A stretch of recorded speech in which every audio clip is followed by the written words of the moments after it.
Section 34, Appendix C, Suggestive Subjects for Speeches. Footnote: it must be remembered that the phrasing of the subject will not necessarily serve for the title. With occasional hints on treatment. 1. Movies and morals. 2. The truth about lying. The essence of truth-telling and lying. Lies that are not so considered. The subtleties of distinctions required. Examples of implied and acted lies. 3. Benefits that follow disasters. Benefits that have arisen out of floods, fires, earthquakes, wars, etc. 4. Haste for leisure. How the speed mania is born of a vain desire to enjoy a leisure that never comes, or, on the contrary, how the seeming haste of the world has given men shorter hours of labor and more time for rest, study, and pleasure.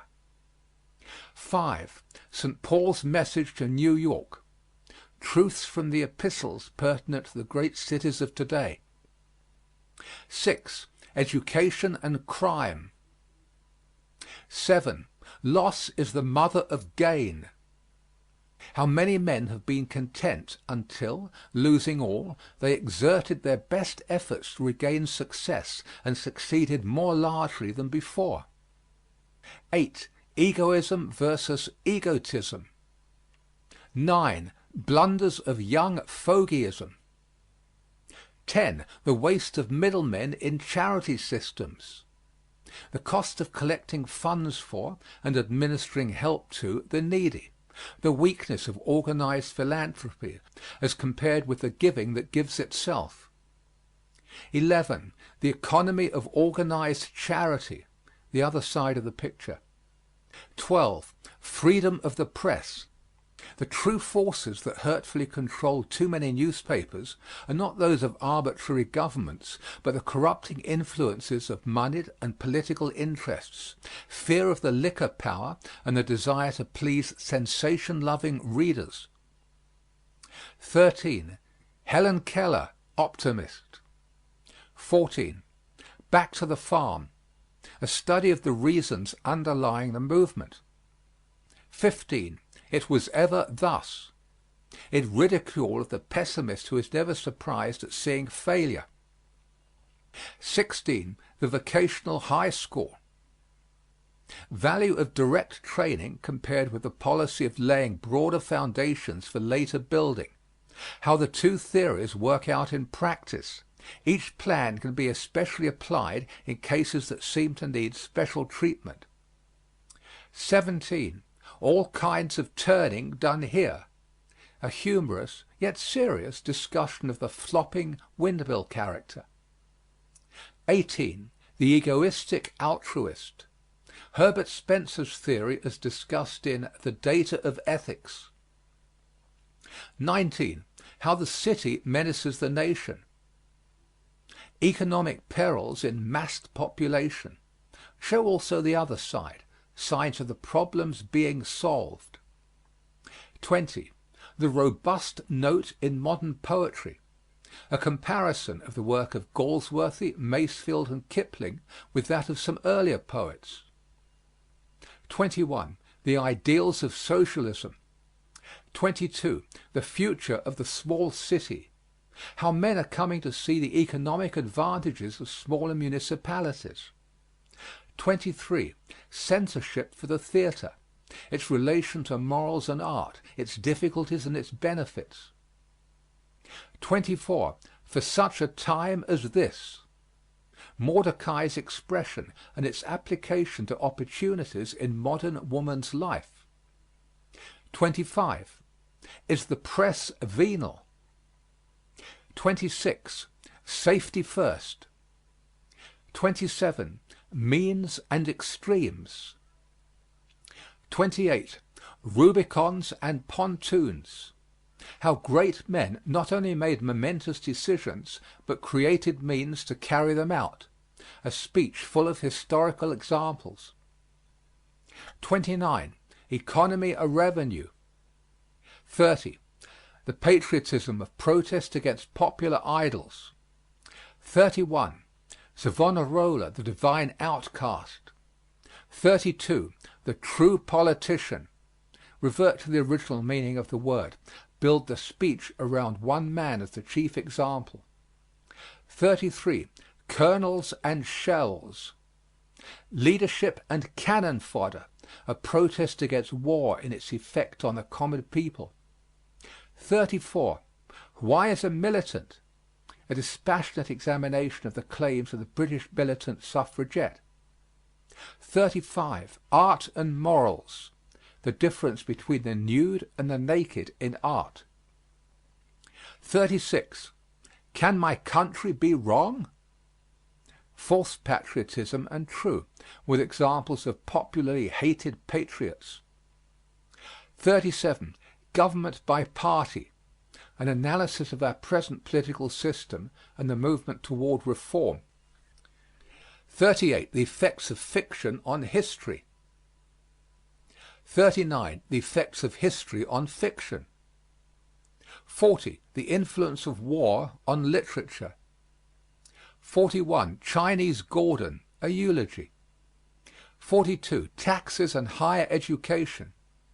Should all men be compelled to contribute to the support of universities and professional schools?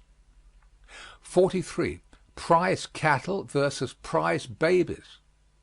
Is eugenics a science, and is it practicable? 44. Benevolent autocracy. Is a strongly paternal government better for the masses than a much larger freedom for the individual? 45. Second-hand opinions. The tendency to swallow reviews instead of forming one's own views. 46. Parentage or power? A study of which form of aristocracy must eventually prevail, that of blood or that of talent. 47. The blessing of discontent. Based on many examples of what has been accomplished by those who have not let well enough alone. 48. Corrupt and contented. A study of the relation of the apathetic voter to vicious government. 49. The Moloch of child labor. 50. Every man has a right to work. 51. Charity that fosters pauperism. 52. Not in our stars, but in ourselves. Destiny versus choice. 53. Environment versus heredity. 54. The bravery of doubt. Doubt, not mere unbelief. True grounds for doubt. What doubt has led to.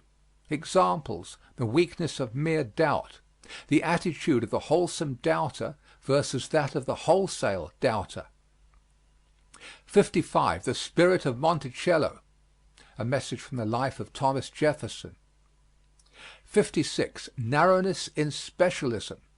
The dangers of specializing without first possessing broad knowledge, the eye too close to one subject. Balance is a vital prerequisite for specialization. 57. Responsibility of labor unions to the law. 58. The future of Southern literature. What conditions in the history, temperament, and environment of our Southern people indicate a bright literary future? 59. Woman, the hope of idealism in America. 60. The value of debating clubs. 61. An army of 30 millions, in praise of the Sunday school. 62. The baby. How the ever-new baby holds mankind in unselfish courses and saves us all from going lastingly wrong. 63. Lo, the poor capitalist, his trials and problems. 64. Honey and sting, a lesson from the bee. 65. Ungrateful republics, examples from history. 66. Every man has his price. Horace Walpole's cynical remark is not true now, nor was it true even in his own corrupt era. Of what sort are the men who cannot be bought? Examples. 67. The scholar in diplomacy. Examples in American life. 68. Locks and keys. There is a key for every lock. No difficulty so great, no truth so obscure, no problem so involved, but that there is a key to fit the lock. The search for the right key, the struggle to adjust it, the vigilance to retain it, these are some of the problems of success. 69. Right makes might. 70. Rooming with a ghost. Influence of the woman graduate of 50 years before on the college girl who lives in the room once occupied by the distinguished old grad. 71. No fact is a single fact. The importance of weighing facts relatively. 72.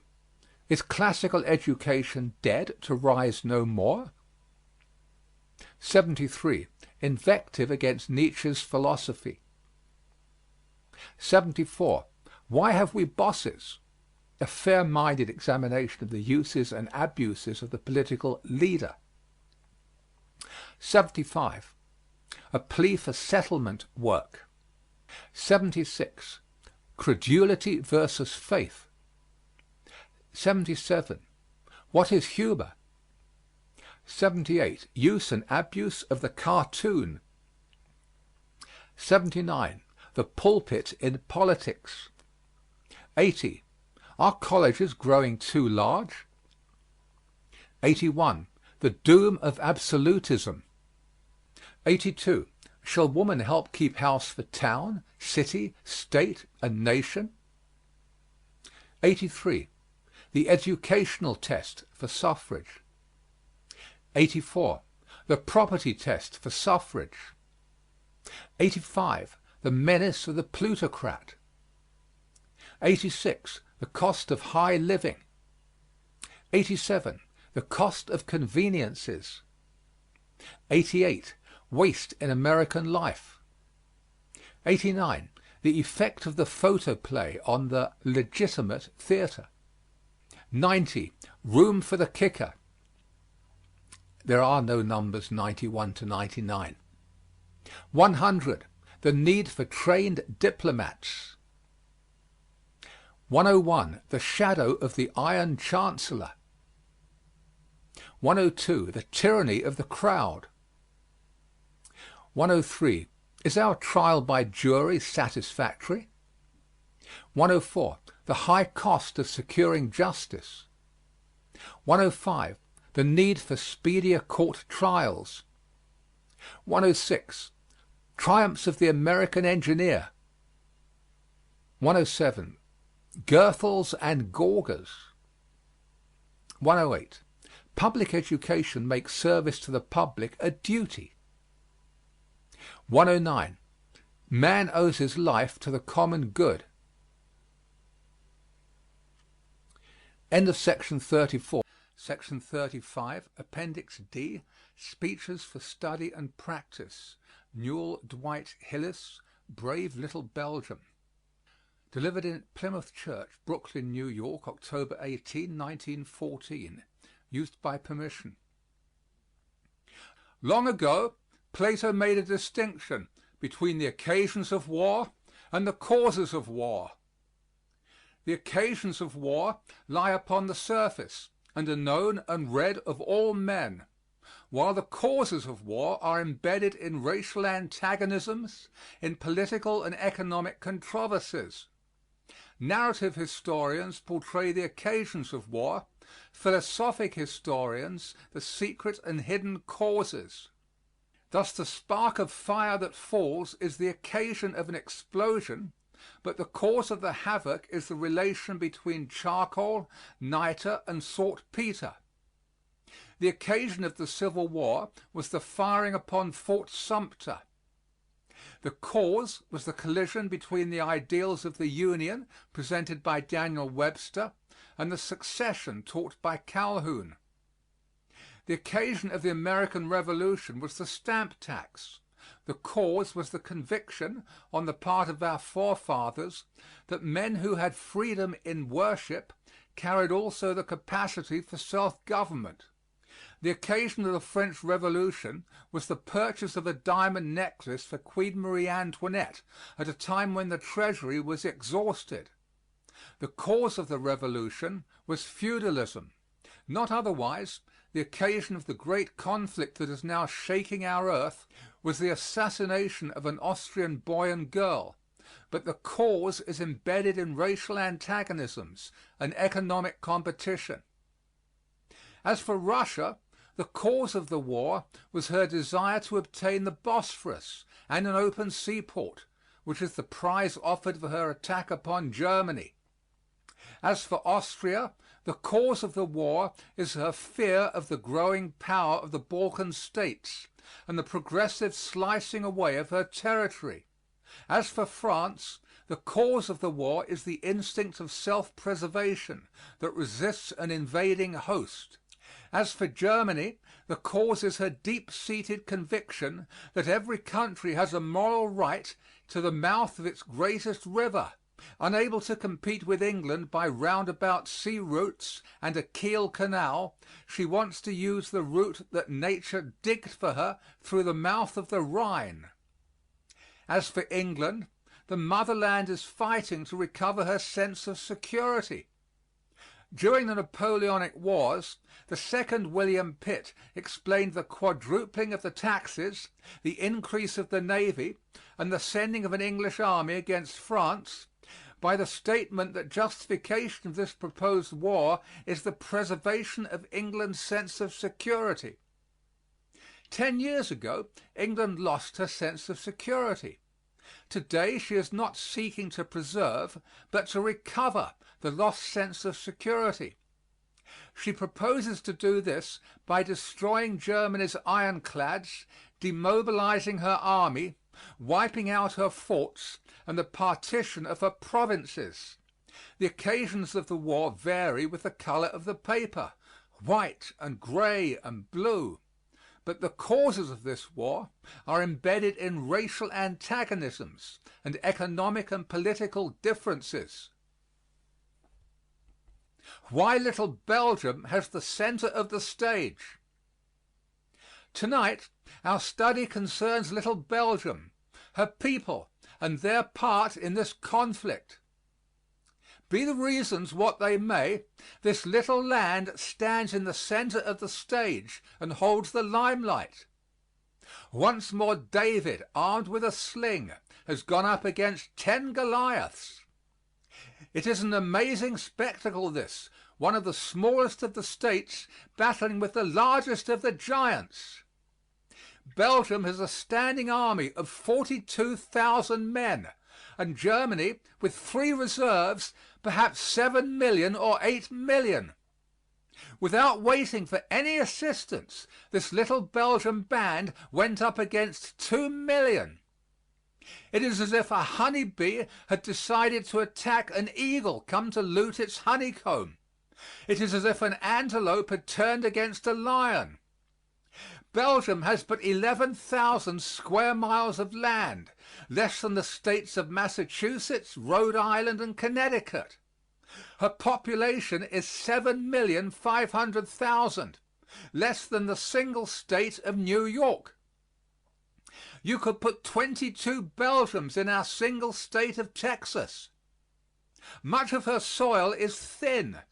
Her handicaps are heavy. But the industry of her people has turned the whole land into one vast flower and vegetable garden.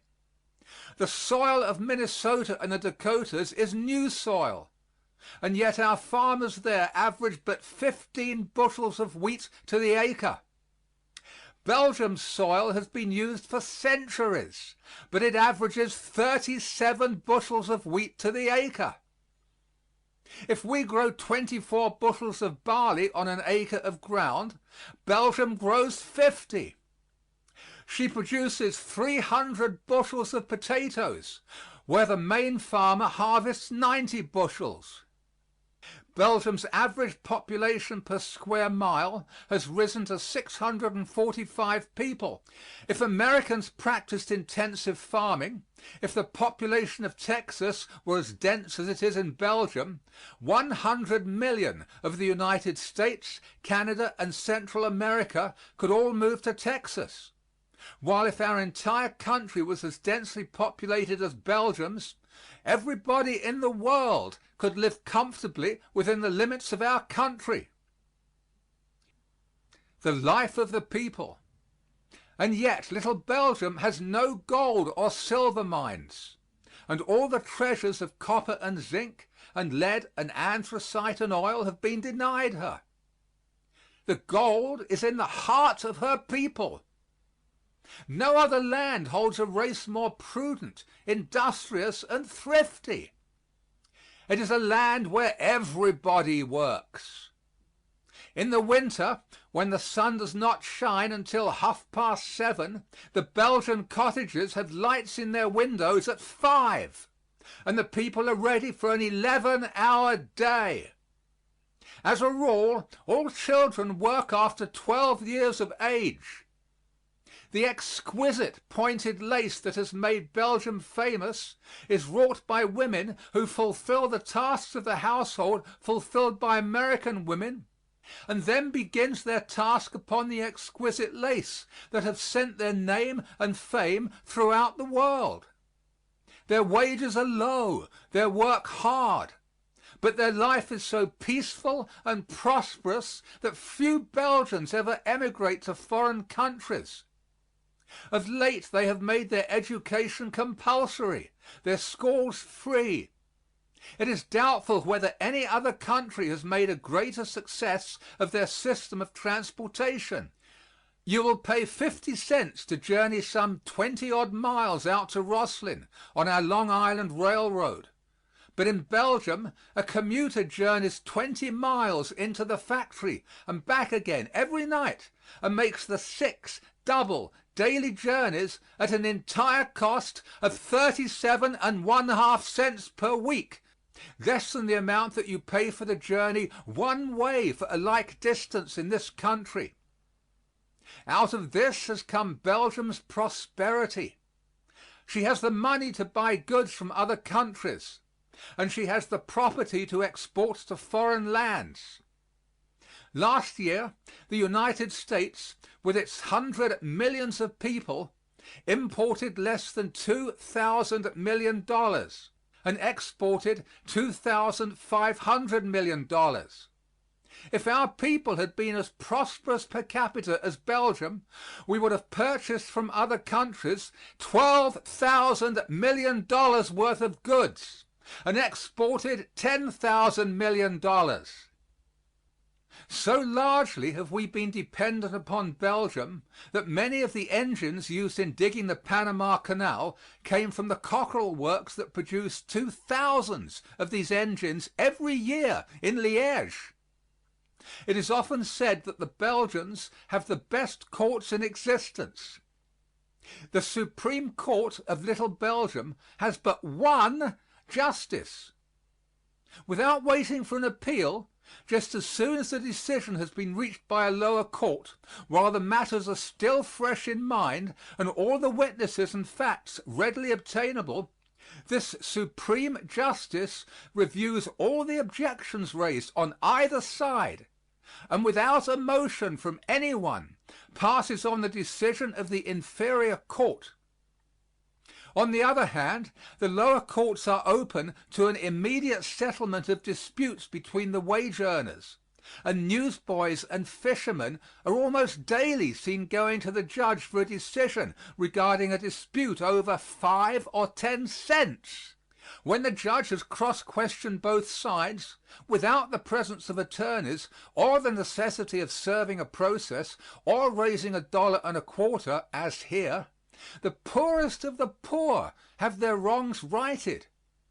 It is said that not one decision out of 100 is appealed, thus calling for the existence of an attorney.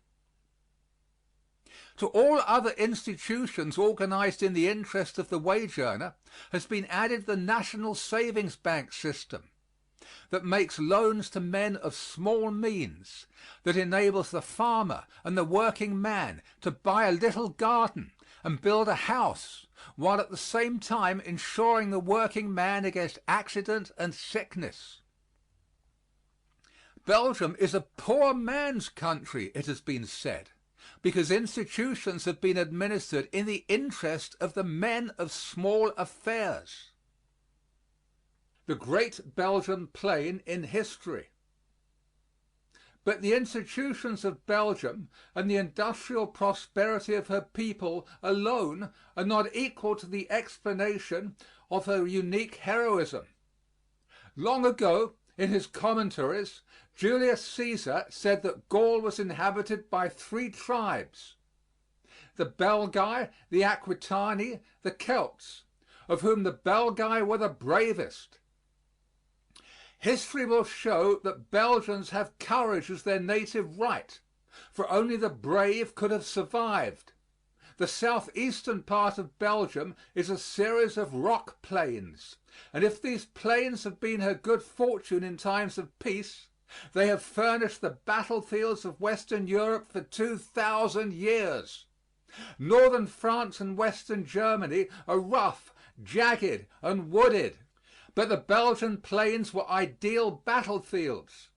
For this reason, the generals of Germany and of France have usually met and struggled for the mastery on these wide Belgian plains. On one of these grounds Julius Caesar won the first battle that is recorded. Then came King Clovis and the French with their campaigns. Toward these plains also the Saracens were hurrying when assaulted by Charles Martel. On the Belgian plains the Dutch burghers and the Spanish armies, led by bloody Alva, fought out their battle.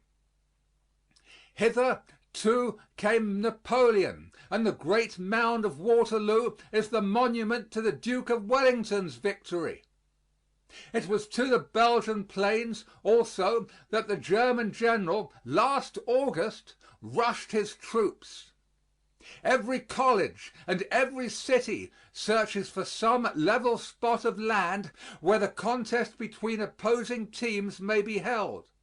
And for more than 2,000 years the Belgian plain has been the scene of the great battles between the warring nations of Western Europe. Now, out of all these collisions there has come a hardy race, inured to peril, rich in fortitude, loyalty, patience, thrift, self-reliance, and persevering faith. For 500 years the Belgian children and youth have been brought up upon the deeds of noble renown achieved by their ancestors. If Julius Caesar were here today, he would wear Belgium's bravery like a bright sword girded to his thigh. And when this brave little people, with a standing army of 42,000 men, single-handed defied 2 millions of Germans, it tells us that Ajax has come back once more to defy the god of lightnings. A thrilling chapter from Belgium's history. Perhaps 1 or 2 chapters torn from the pages of Belgium history will enable us to understand her present-day heroism, just as one golden bough plucked from the forest will explain the richness of the autumn. You remember that Venice was once the financial center of the world. Then, when the bankers lost confidence in the navy of Venice, they put their jewels and gold into saddlebags and moved the financial center of the world to Nuremberg, because its walls were 7 feet thick and 20 feet high. Later, about 1500 A.D., the discovery of the New World turned all the peoples into races of seagoing folk, and the English and Dutch captains vied with the sailors of Spain and Portugal.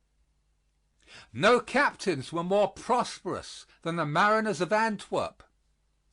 In 1568 there were 500 marble mansions in this city on the Meuse. Belgium became a casket filled with jewels. Then it was that Spain turned covetous eyes northward.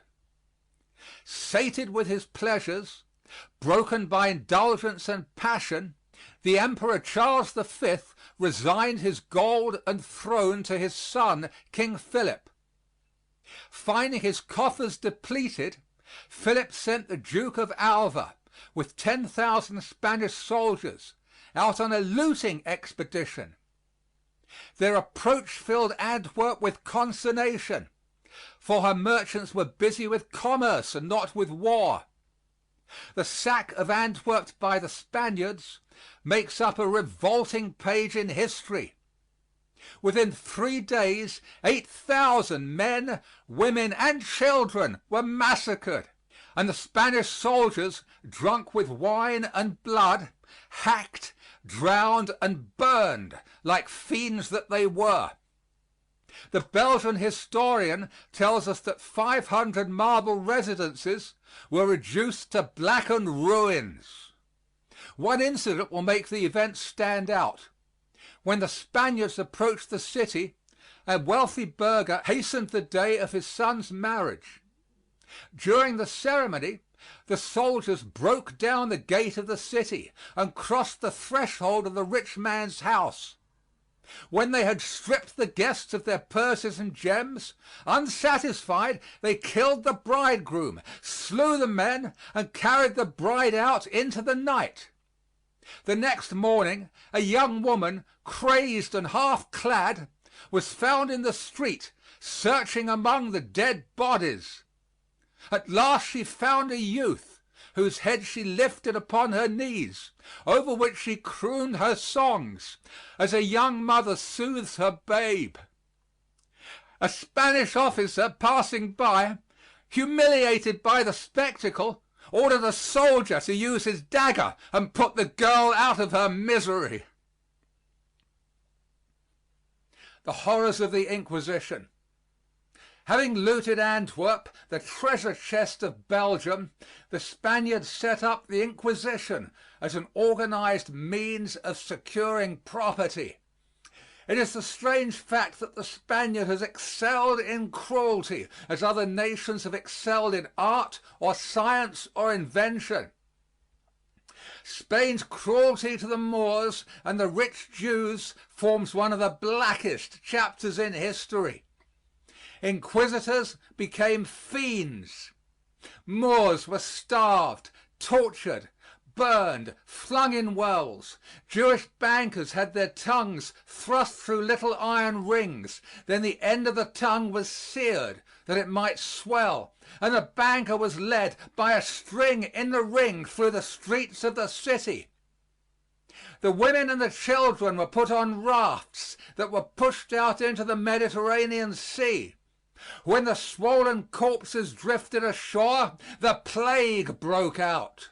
And when that black plague spread over Spain, it seemed like the justice of outraged nature.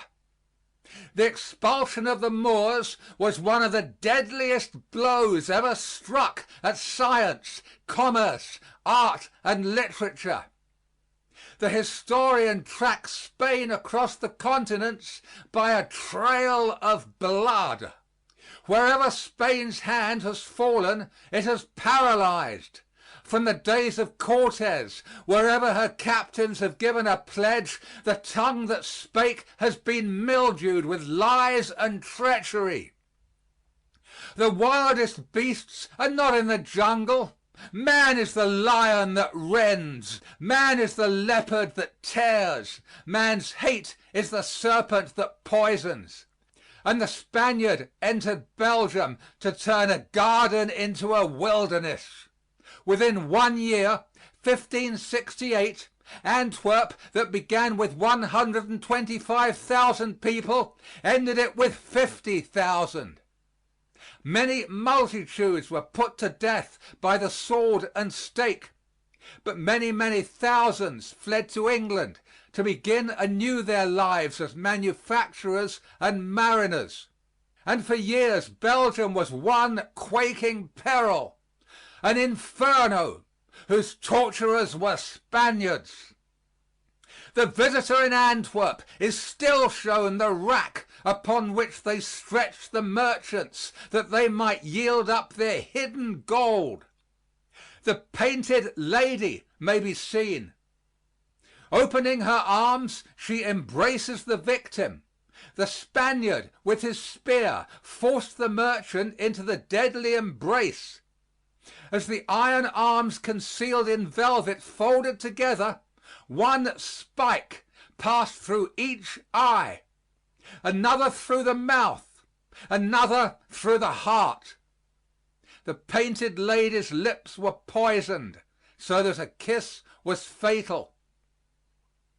The dungeon whose sides were forced together by screws, so that each day the victim saw his cell growing less and less, and knew that soon he would be crushed to death, was another instrument of torture. Literally thousands of innocent men and women were burned alive in the marketplace. There is no more piteous tragedy in history than the story of the decline and ruin of this superbly prosperous literary and artistic country. And yet out of the ashes came new courage.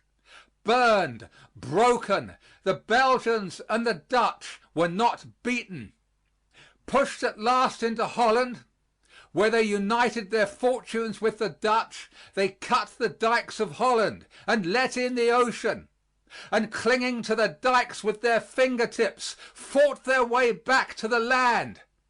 But no sooner had the last of the Spaniards gone than out of their rags and poverty they founded a university as a monument to the providence of God in delivering them out of the hands of their enemies. For the 16th century, in the form of a brave knight, wears little Belgium and Holland like a red rose upon his heart. The death of Egmont. But some of you will say that the Belgian people must have been rebels and guilty of some excess, and that had they remained quiescent and not fomented treason, then no such fate could have overtaken them at the hands of Spain. Very well. I will take a youth who, at the beginning, believed in Charles V, a man who was as true to his ideals as the needle to the pole. One day the bloody council decreed the death of Egmont and Horn. Immediately afterward the Duke of Alva sent an invitation to Egmont to be the guest of honor at a banquet in his own house.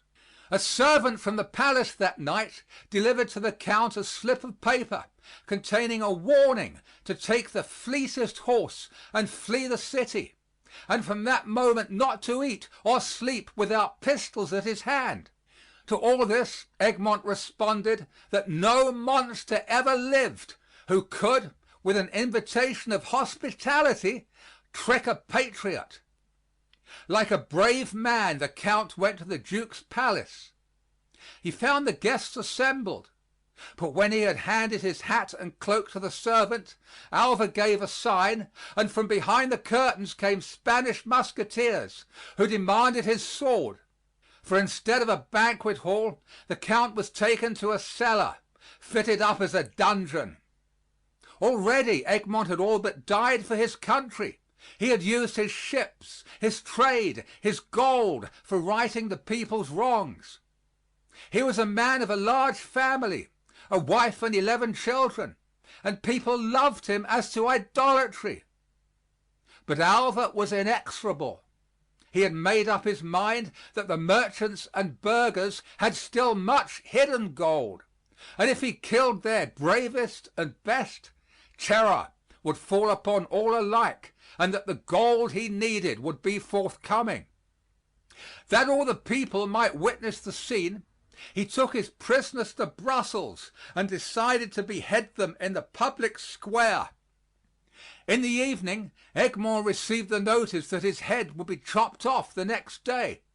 A scaffold was erected in the public square. That evening he wrote a letter that is a marvel of restraint. Sire, I have learned this evening the sentence which your Majesty has been pleased to pronounce upon me. Although I have never had a thought, and believe myself never to have done a deed, which would tend to the prejudice of your service or to the detriment of true religion, nevertheless I take patience to bear that which it has pleased the good God to permit. Therefore I pray your Majesty to have compassion on my poor wife, my children, and my servants, having regard to my past service, in which hope I now commend myself to the mercy of God. From Brussels, ready to die, this 5th of June, 1568. La Morale d'Egmont. Thus died a man who did as much probably for Holland as John Eliot for England, or Lafayette for France, or Samuel Adams for this young republic. The woe of Belgium. And now, out of all this glorious past comes the woe of Belgium. Desolation has come like the whirlwind, and destruction like a tornado. But 90 days ago, and Belgium was a hive of industry, and in the fields were heard the harvest songs. Suddenly, Germany struck Belgium. The whole world has but one voice. Belgium has innocent hands. She was led like a lamb to the slaughter. When the lover of Germany is asked to explain Germany's breaking of her solemn treaty upon the neutrality of Belgium, the German stands dumb and speechless. Merchants honor their written obligations. True citizens consider their word as good as their bond. Germany gave treaty, and in the presence of God and the civilized world entered into a solemn covenant with Belgium. To the end of time, the German must expect this taunt, as worthless as a German treaty. Scarcely less black the 2 or 3 known examples of cruelty wrought upon non-resisting Belgians. In Brooklyn lives a Belgian woman. She planned to return home in late July to visit a father who had suffered paralysis, an aged mother, and a sister who nursed both. When the Germans decided to burn that village in eastern Belgium, they did not wish to burn alive this old and helpless man, so they bayoneted to death the old man and woman and the daughter that nursed them. Let us judge not, that we be not judged. This is the one example of atrocity that you and I might be able personally to prove. But every loyal German in the country can make answer, these soldiers were drunk with wine and blood. Such an atrocity misrepresents Germany and her soldiers. The breaking of Germany's treaty with Belgium represents the dishonesty of a military ring, and not the perfidy of 68 million of people. We ask that judgment be postponed until all the facts are in. But, meanwhile, the man who loves his fellows at midnight in his dreams walks across the fields of broken Belgium. All through the night air there comes the sob of Rachel, weeping for her children because they are not. In moods of bitterness, of doubt and despair, the heart cries out, how could a just God permit such cruelty upon innocent Belgium? No man knows. Clouds and darkness are round about God's throne. The spirit of evil caused this war, but the Spirit of God may bring good out of it, just as the summer can repair the ravages of winter.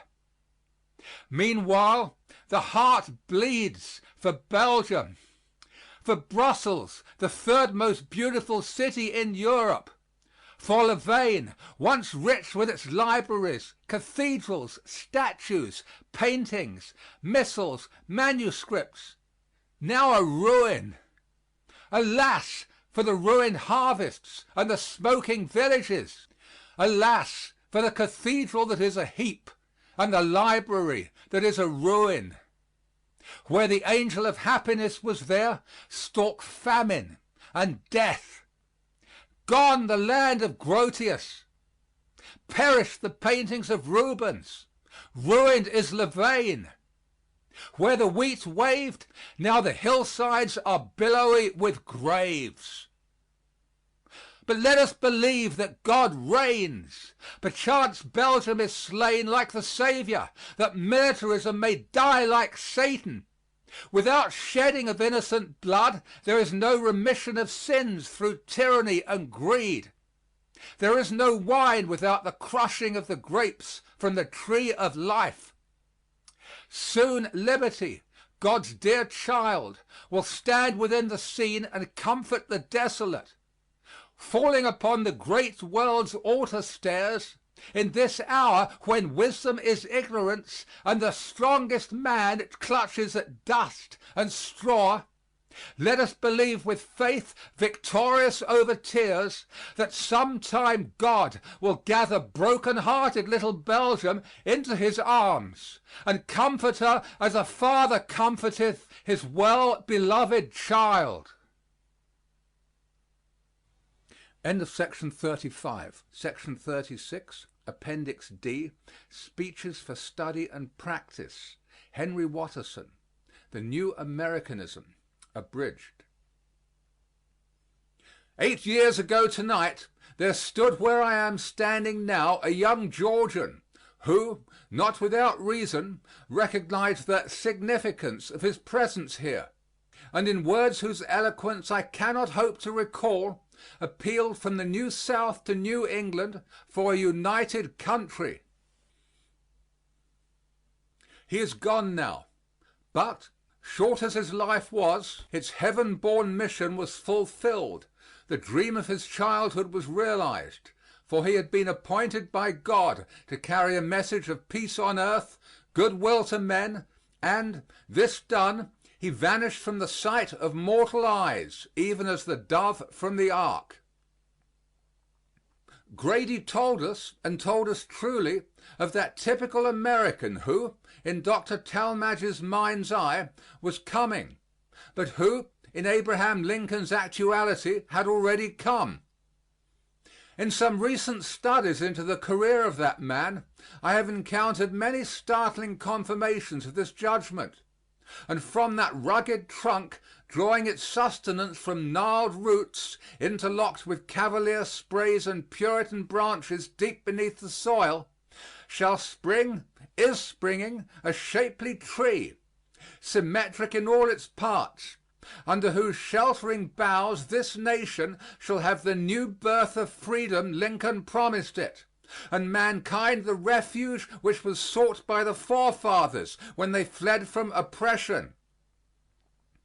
Thank God the axe, the gibbet, and the stake have had their day. They have gone, let us hope, to keep company with the lost arts.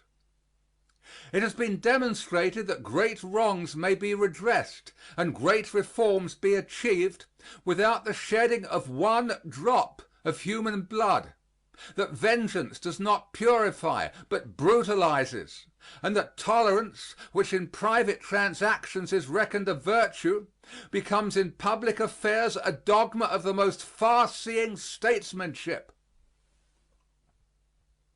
So I appeal from the men in silken hose who danced to music made by slaves and called it freedom, from the men in bell-crowned hats who led Hester Prynne to her shame and called it religion, to that Americanism which reaches forth its arms to smite wrong with reason and truth, secure in the power of both.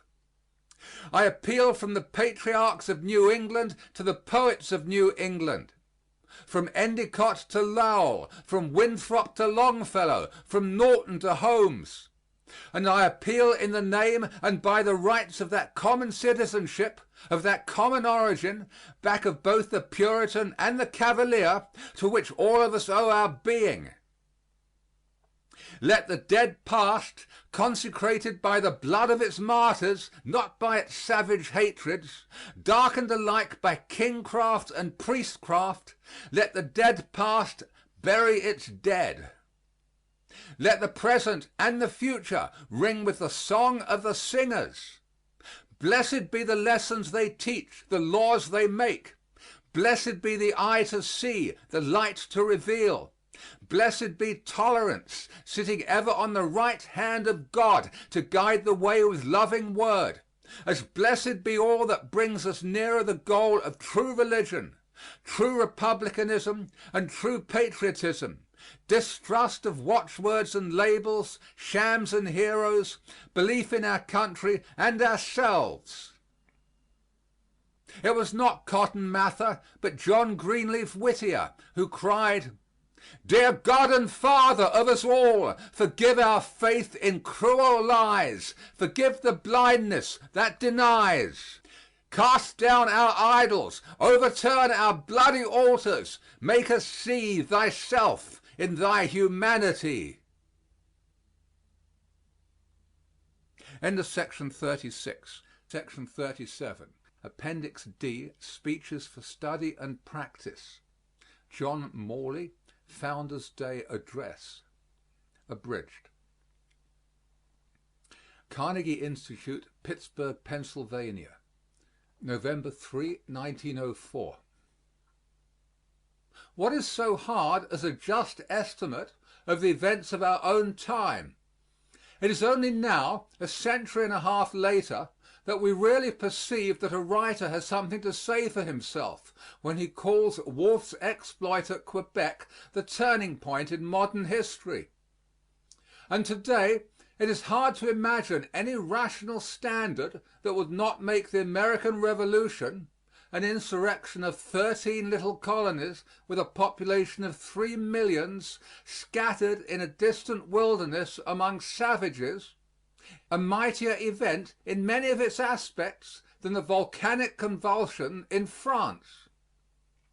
Again, the upbuilding of your great West on this continent is reckoned by some the most important world movement of the last 100 years. But is it more important than the amazing, imposing, and perhaps disquieting apparition of Japan? One authority insists that when Russia descended into the Far East and pushed her frontier on the Pacific to the 43rd degree of latitude, that was one of the most far-reaching facts of modern history. Though it almost escaped the eyes of Europe, all her perceptions then monopolized by affairs in the Levant. Who can say? Many courses of the sun were needed before men could take the full historic measures of Luther, Calvin, Knox, the measure of Loyola, the Council of Trent, and all the Counter-Reformation. The center of gravity is forever shifting, the political axis of the world perpetually changing. But we are now far enough off to discern how stupendous a thing was done when, after 2 cycles of bitter war, one foreign, the other civil and intestine, Pitt and Washington, within a span of less than a score of years, planted the foundations of the American Republic.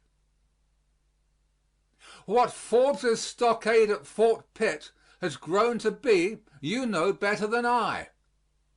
The huge triumphs of Pittsburgh in material production, iron, steel, coke, glass, and all the rest of it, can only be told in colossal figures that are almost as hard to realize in our minds as the figures of astronomical distance or geologic time. It is not quite clear that all the founders of the Commonwealth would have surveyed the wonderful scene with the same exultation as their descendants. Some of them would have denied that these great centers of industrial democracy, either in the Old World or in the New, always stand for progress. Jefferson said, I view great cities as pestilential to the morals, the health, and the liberties of man. I consider the class of artificers," he went on, "as the panders of vice, and the instrument by which the liberties of a country are generally overthrown. In England they reckon 70% of our population as dwellers in towns. With you I read that only 25% of the population live in groups as large as 4,000 persons. If Jefferson was right, our outlook would be dark. Let us hope that he was wrong, and in fact toward the end of his time qualified his early view. Franklin at any rate would, I feel sure, have reveled in it all. That great man, a name in the forefront among the practical intelligences of human history, once told a friend that when he dwelt upon the rapid progress that mankind was making in politics, morals, and the arts of living, and when he considered that each one improvement always begets another, he felt assured that the future progress of the race was likely to be quicker than it had ever been. He was never wearied of foretelling inventions yet to come, and he wished he could revisit the earth at the end of a century to see how mankind was getting on. With all my heart I share his wish. Of all the men who have built up great states, I do believe there is not one whose alacrity of sound sense and single-eyed beneficence of aim could be more safely trusted than Franklin to draw light from the clouds and pierce the economic and political confusions of our time.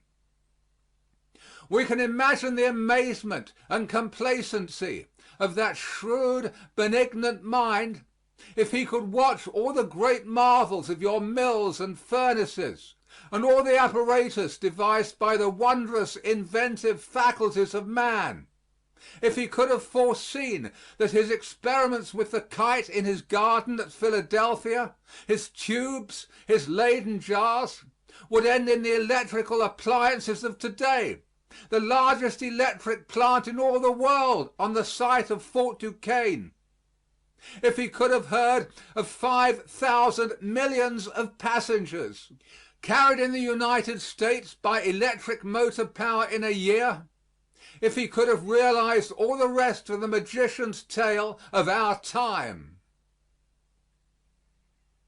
Still more would he have been astounded and elated could he have foreseen, beyond all advances in material production, the unbroken strength of that political structure which he had so grand a share in rearing.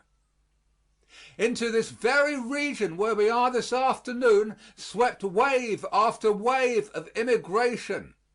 English from Virginia flowed over the border, bringing English traits, literature, habits of mind.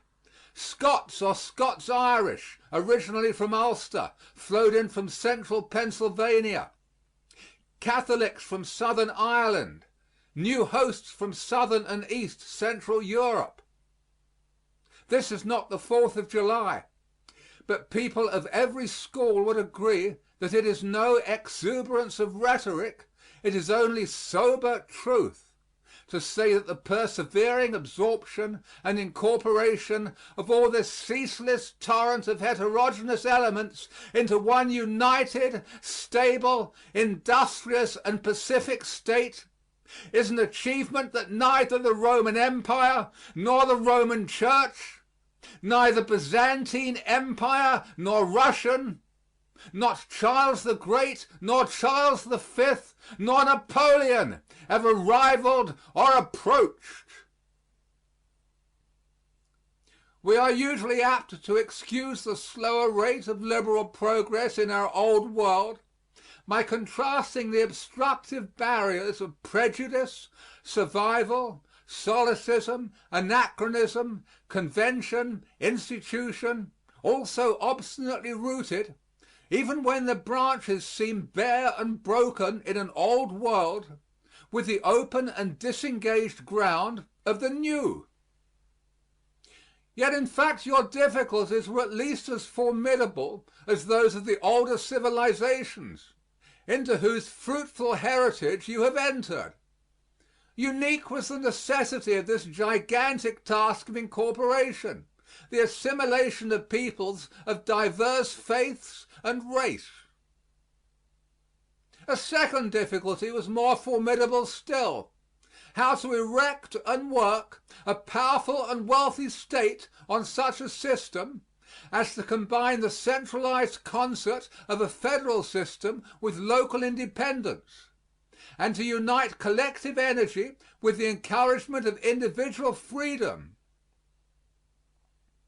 This last difficulty that you have so successfully up to now surmounted, at the present hour confronts the mother country and deeply perplexes her statesmen. Liberty and union have been called the twin ideas of America. So, too, they are the twin ideals of all responsible men in Great Britain.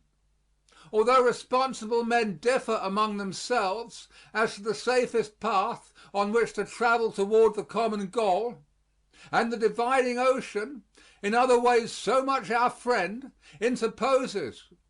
For our case of an island state, or rather for a group of island states, obstacles from which a continental state like yours is happily altogether free. Nobody believes that no difficulties remain.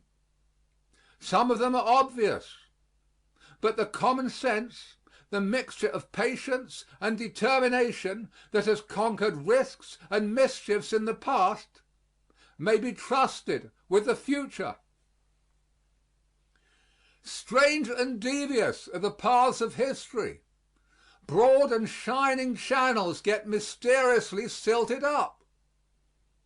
How many a time what seemed a glorious high road proves no more than a mule track or mere cul-de-sac.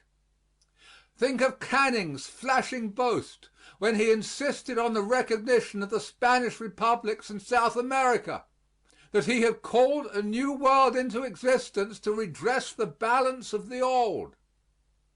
This is one of the sayings, of which sort many another might be found, that make the fortune of a rhetorician, yet stand ill the wear and tear of time and circumstance. The new world that Canning called into existence has so far turned out a scene of singular disenchantment. Though not without glimpses on occasion of that heroism and courage and even wisdom that are the attributes of man almost at the worst, the tale has been too much a tale of anarchy and disaster, still leaving a host of perplexities for statesmen both in America and Europe. It has left also to students of a philosophic turn of mind one of the most interesting of all the problems to be found in the whole field of social, ecclesiastical, religious, and racial movement. Why is it that we do not find in the South, as we find in the North of this hemisphere, a powerful federation, a great Spanish-American people stretching from the Rio Grande to Cape Horn? To answer that question would be to shed a flood of light upon many deep historic forces in the old world, of which, after all, these movements of the new are but a prolongation and more manifest extension. What more imposing phenomenon does history present to us than the rise of Spanish power to the pinnacle of greatness and glory in the 16th century? The Mohammedans, after centuries of fierce and stubborn war, driven back, the whole peninsula brought under a single rule with a single creed, enormous acquisitions from the Netherlands of Naples, Sicily, the Canaries, France humbled, England menaced, settlements made in Asia and northern Africa, Spain in America become possessed of a vast continent, and of more than one archipelago of splendid islands. Yet before a century was over, the sovereign majesty of Spain underwent a huge declension. The territory under her sway was contracted. The fabulous wealth of the mines of the New World had been wasted. Agriculture and industry were ruined. Her commerce passed into the hands of her rivals. Let me digress one further moment. We have a very sensible habit in the island whence I come, when our country misses fire, to say as little as we can, and sink the thing in patriotic oblivion. It is rather startling to recall that less than a century ago England twice sent a military force to seize what is now Argentina. Pride of race and hostile creed vehemently resisting proved too much for us. The two expeditions ended in failure, and nothing remains for the historian today but to wonder what a difference it might have made to the temperate region of South America if the fortunes of war had gone the other way, if the region of the Plata had become British and a large British immigration had followed. Do not think me guilty of the heinous crime of forgetting the Monroe Doctrine. That momentous declaration was not made for a good many years after our General Whitelock was repulsed at Buenos Ayres, though Mr. Sumner and other people have always held that it was Canning who really first started the Monroe Doctrine when he invited the United States to join him against European intervention in South American affairs. The day is at hand, we are told, when 4/5 of the human race will trace their pedigree to English forefathers, as 4/5 of the white people in the United States trace their pedigree today. By the end of this century, they say, such nations as France and Germany, assuming that they stand apart from fresh consolidations, will only be able to claim the same relative position in the political world as Holland and Switzerland. These musings of the moon do not take us far.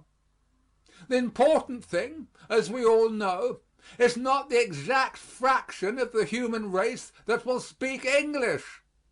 The important thing is that those who speak English, whether in old lands or new, shall strive in lofty, generous, and never ceasing emulation with peoples of other tongues and other stock for the political, social, and intellectual primacy among mankind. In this noble strife for the service of our race, we need never fear that claimants for the prize will be too large a multitude. As an able scholar of your own has said, Jefferson was here using the old vernacular of English aspirations after a free, manly, and well-ordered political life, a vernacular rich in stately tradition and noble phrase, to be found in a score of 1,000 of champions in many camps, in Buchanan, Milton, Hooker, Locke, Jeremy Taylor, Roger Williams, and many another humbler but not less strenuous pioneer and confessor of freedom. Do not fail to count up, and count up often, what a different world it would have been but for that island in the distant northern sea. These were the tributary fountains that, as time went on, swelled into the broad confluence of modern time. What was new in 1776 was the transformation of thought into actual polity. What is progress?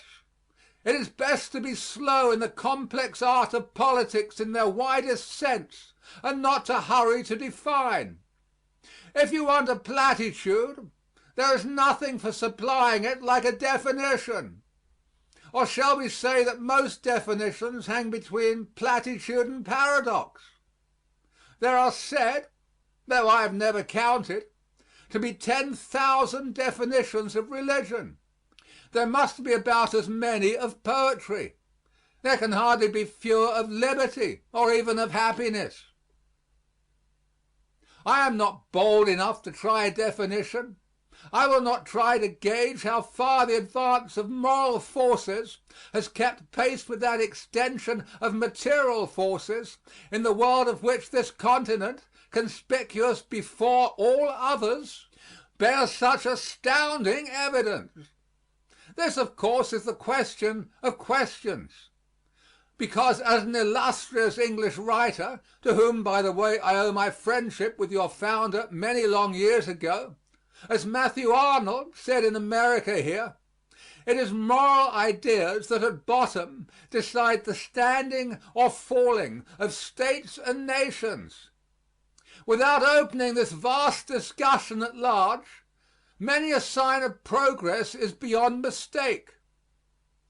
The practice of associated action, one of the master keys of progress, is a new force in 100 fields and with immeasurable diversity of forms. There is less acquiescence in triumphant wrong. Toleration in religion has been called the best fruit of the last 4 centuries, and in spite of a few bigoted survivals, even in our United Kingdom, and some savage outbreaks of hatred, half religious, half racial, on the continent of Europe, this glorious gain of time may now be taken as secured. Perhaps of all the contributions of America to human civilization, this is greatest. The reign of force is not yet over, and at intervals it has its triumphant hours.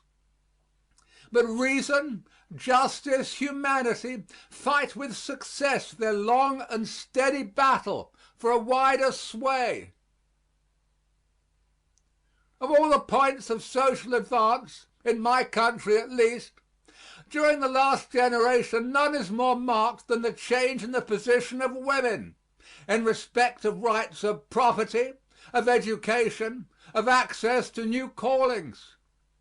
As for the improvement of material well-being and its diffusion among those whose labor is a prime factor in its creation, we might grow sated with the jubilant monotony of its figures if we did not take good care to remember, in the excellent words of the president of Harvard, that those gains, like the prosperous working of your institutions and the principles by which they are sustained, are in essence moral contributions.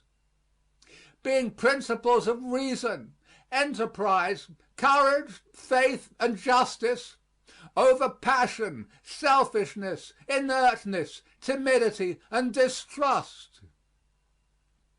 It is the moral impulses that matter. Where they are safe, all is safe.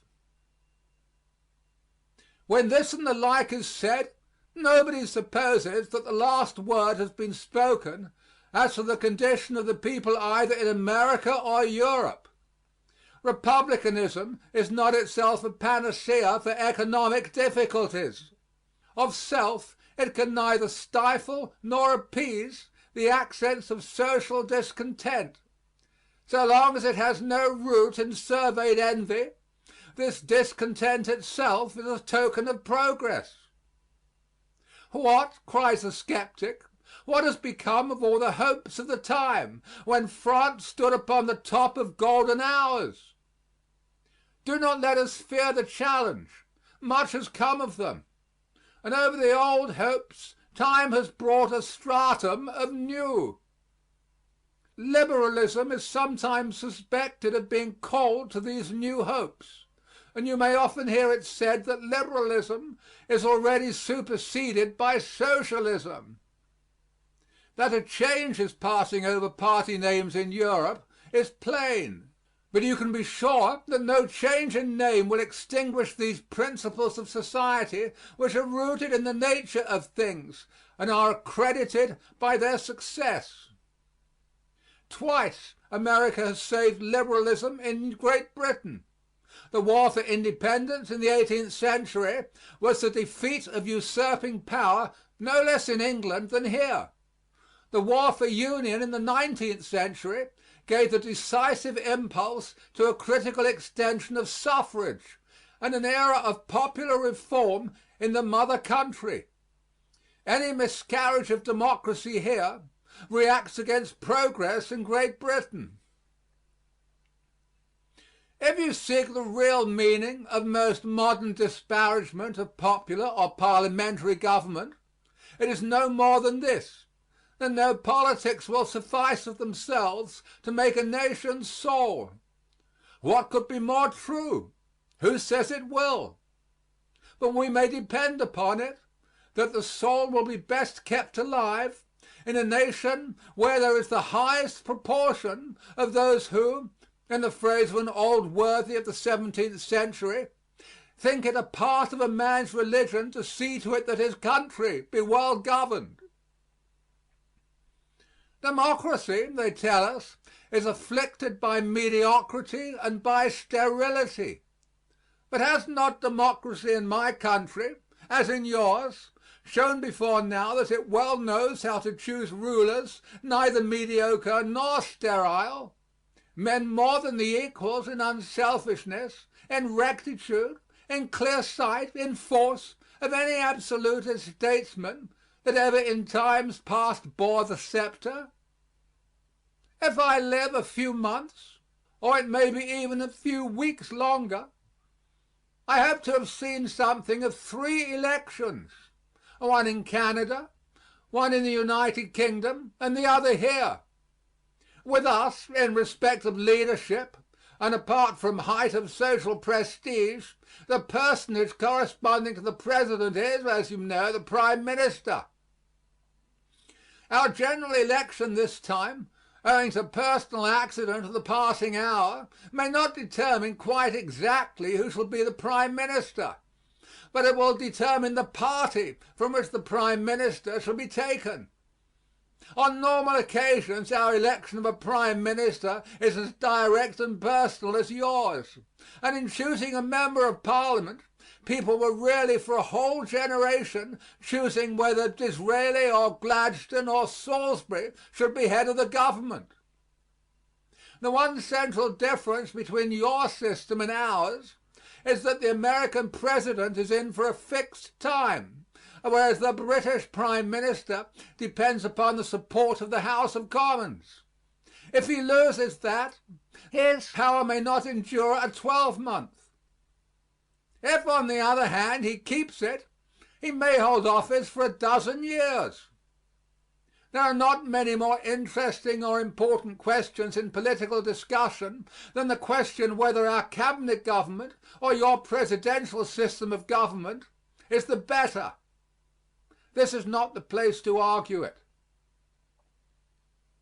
Between 1868 and now, a period of 36 years, we have had 8 ministries. This would give us an average life of 4½ years.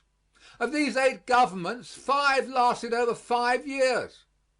Broadly speaking, then, our executive governments have lasted about the length of your fixed term.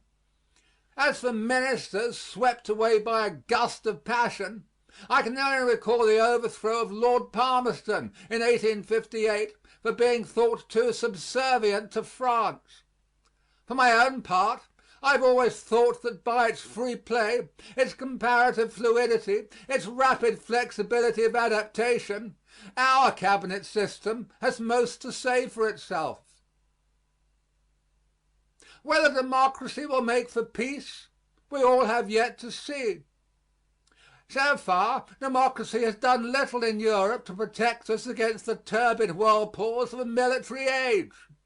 When the evils of rival states, antagonistic races, territorial claims, and all the other formulas of international conflict are felt to be unbearable, and the curse becomes too great to be any longer borne, a school of teachers will perhaps arise to pick up again the thread of the best writers and wisest rulers on the eve of the Revolution. Movement in this region of human things has not all been progressive. If we survey the European courts from the end of the 7 Years' War down to the French Revolution, we note the marked growth of a distinctly international and pacific spirit. At no era in the world's history can we find so many European statesmen after peace, and the good government of which peace is the best ally. That sentiment came to violent end when Napoleon arose to scourge the world. End of section 37. Section 38, Appendix D, Speeches for Study and Practice. Robert Toombs on resigning from the Senate, 1861. Abridged.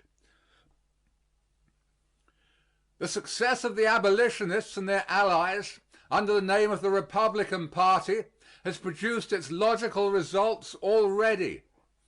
They have for long years been sowing dragon's teeth and have finally got a crop of armed men. The Union, sir, is dissolved. That is an accomplished fact in the path of this discussion that men may as well heed. One of your confederates has already wisely, bravely, boldly confronted public danger, and she is only ahead of many of her sisters because of her greater facility for speedy action. The greater majority of those sister states, under like circumstances, consider her cause as their cause. And I charge you in their name today, touch not Saguntum. It is not only their cause, but it is a cause which receives the sympathy and will receive the support of tens and hundreds of honest patriot men in the non-slaveholding states, who have hitherto maintained constitutional rights and who respect their oaths, abide by compacts, and love justice. And while this Congress, this Senate, and this House of Representatives are debating the constitutionality and the expediency of seceding from the Union, and while the perfidious authors of this mischief are showering down denunciations upon a large portion of the patriotic men of this country, those brave men are coolly and calmly voting what you call revolution. Aye, sir, doing better than that, arming to defend it. They appeal to the Constitution, they appeal to justice, they appeal to fraternity, until the Constitution, justice, and fraternity were no longer listened to in the legislative halls of their country. And then, sir, they prepared for the arbitrament of the sword. And now you see the glittering bayonet, and you hear the tramp of armed men from your capital to the Rio Grande. It is a sight that gladdens the eyes and cheers the hearts of other millions ready to second them. Inasmuch, sir, as I have labored earnestly, honestly, sincerely with these men to avert this necessity so long as I deemed it possible, and inasmuch as I heartily approve their present conduct of resistance, I deem it my duty to state their case to the Senate, to the country, and to the civilized world. Senators, my countrymen have demanded no new government. They have demanded no new constitution. Look to their records at home and from here, from the beginning of this national strife until its consummation in the disruption of the empire, and they have not demanded a single thing except that you shall abide by the Constitution of the United States, that constitutional rights shall be respected, and that justice shall be done. Sirs, they have stood by your Constitution. They have stood by all its requirements. They have performed all its duties unselfishly, uncalculatingly, disinterestedly, until a party sprang up in this country which endangered their social system. A party which they arraign and which they charge before the American people and all mankind with having made proclamation of outlawry against 4,000 millions of their property in the territories of the United States, with having put them under the ban of the empire in all the states in which their institutions exist outside the protection of federal laws, with having aided and abetted insurrection from within and invasion from without, with the view of subverting those institutions and desolating their homes and their firesides. For these causes they have taken up arms.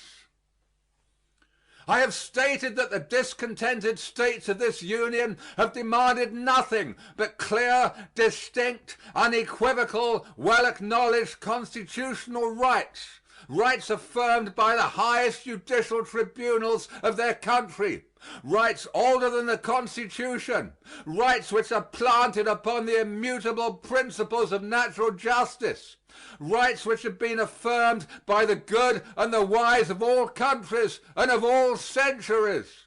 We demand no power to injure any man.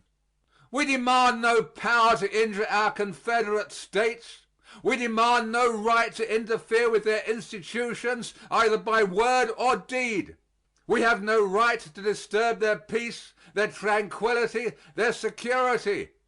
We have demanded of them simply, solely, nothing else, to give us equality, security, and tranquility.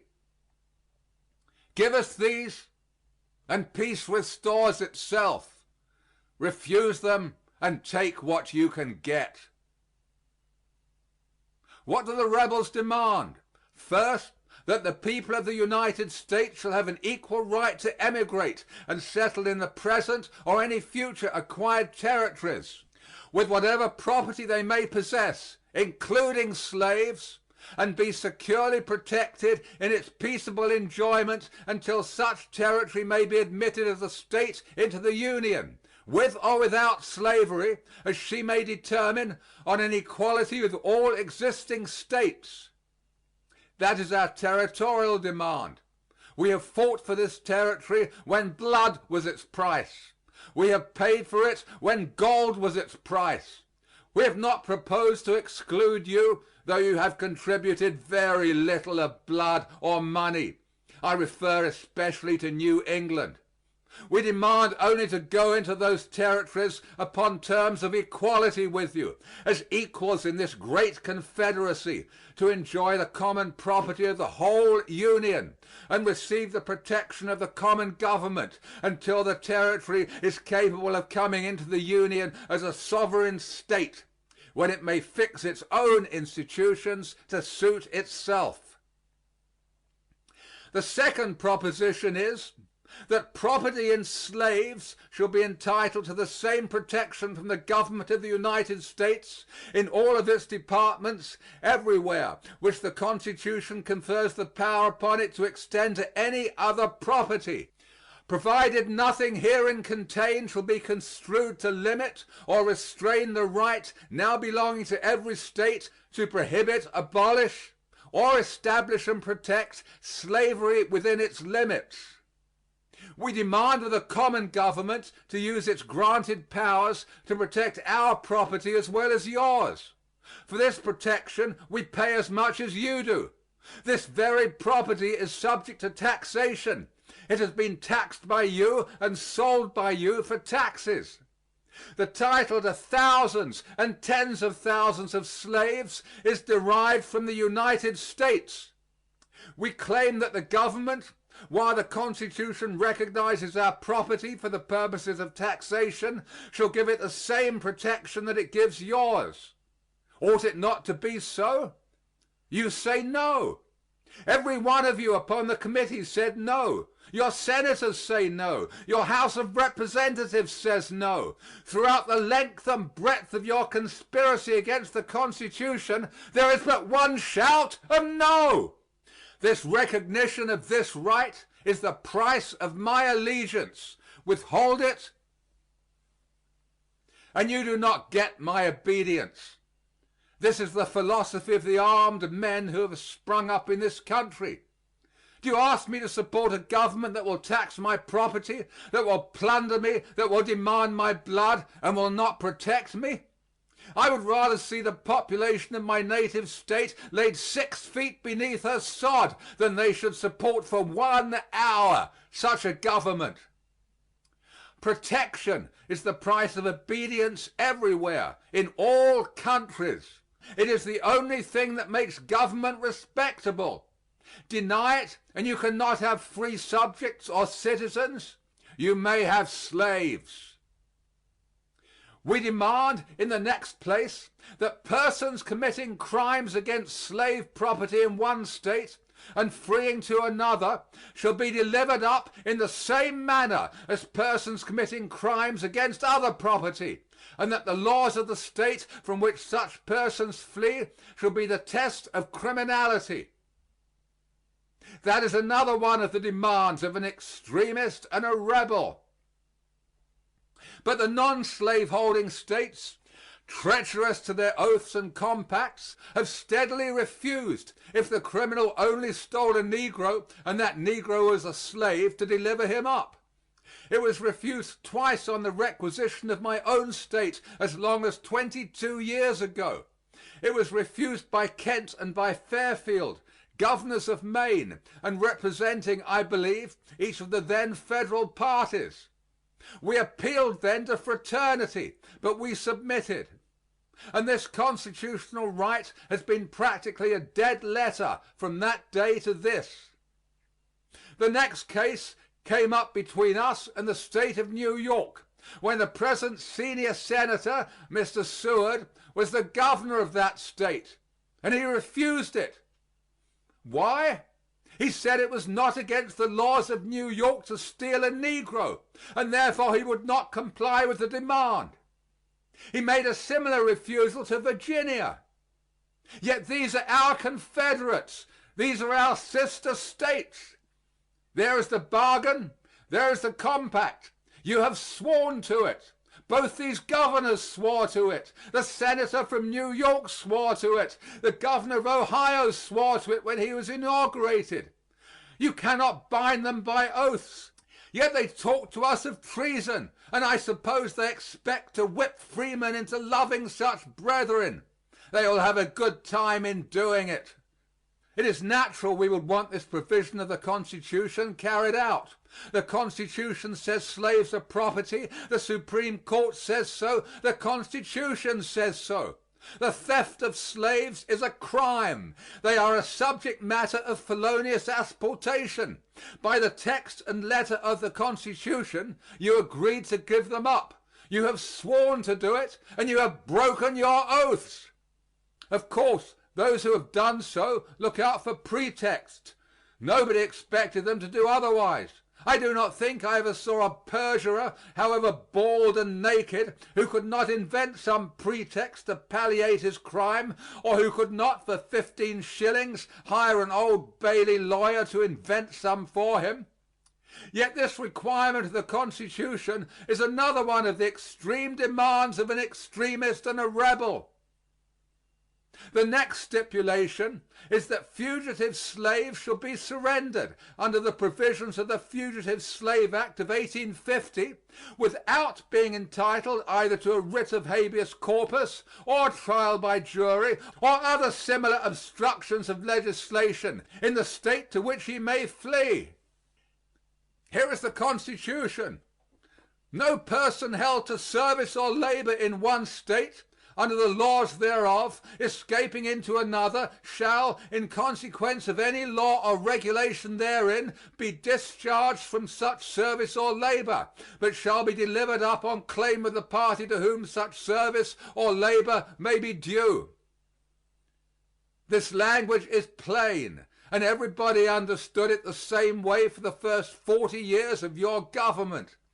In 1793, in Washington's time, an act was passed to carry out this provision.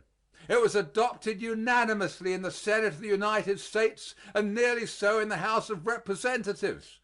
Nobody then had invented pretexts to show that the Constitution did not mean a Negro slave. It was clear, it was plain. Not only in the federal courts, but all the local courts in all the states decided that this was a constitutional obligation. How is it now? The North sought to evade it, following the instincts of their natural character.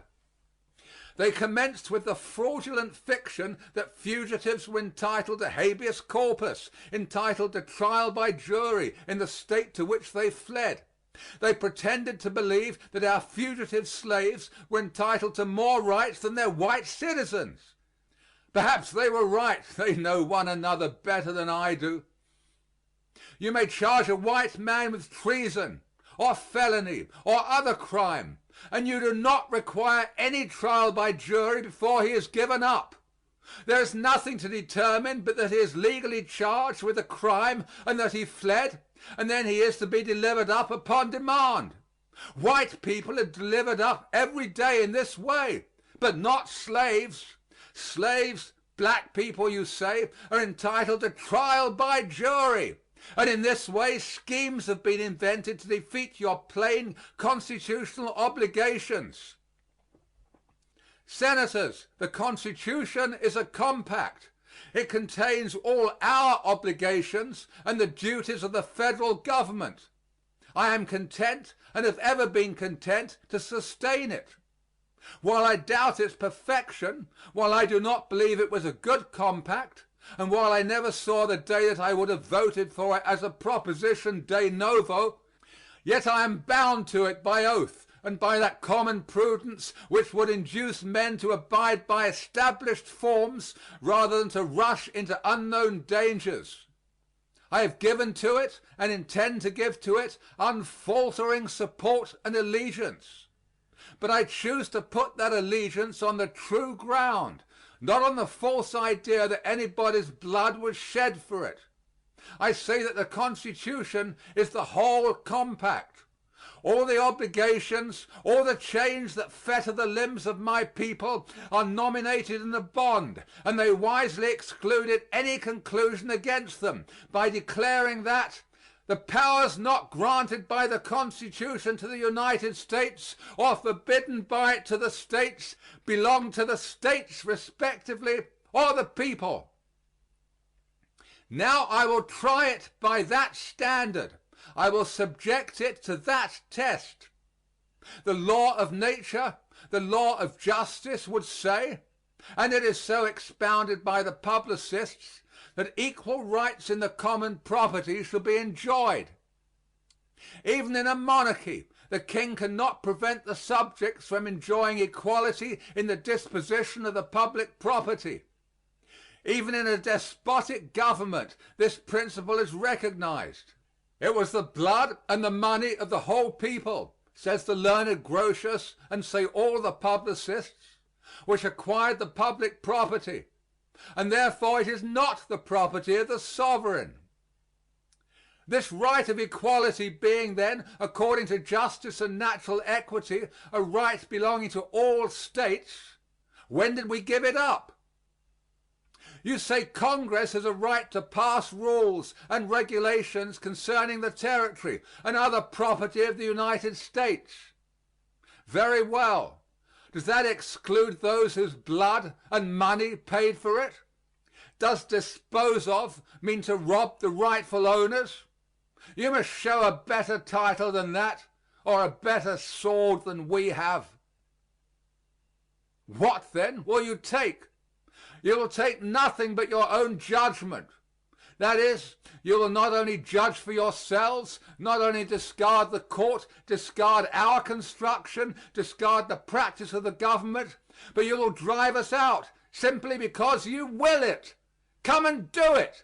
You have sapped the foundations of society. You have destroyed almost all hope of peace. In a compact where there is no common arbiter, where the parties finally decide for themselves, the sword alone at last becomes the real, if not the constitutional, arbiter. Your party says that you will not take the decision of the Supreme Court. You said so at Chicago. You said so in committee. Every man of you in both houses says so. What are you going to do? You say we shall submit to your construction. We shall do it if you can make us, but not otherwise or in any other manner. That is settled. You may call it secession or you may call it revolution, but there is a big fact standing before you, ready to oppose you. That fact is freemen with arms in their hands. End of section 38. Section 39. Appendix D, Speeches for Study and Practice. Theodore Roosevelt. Inaugural Address, 1905.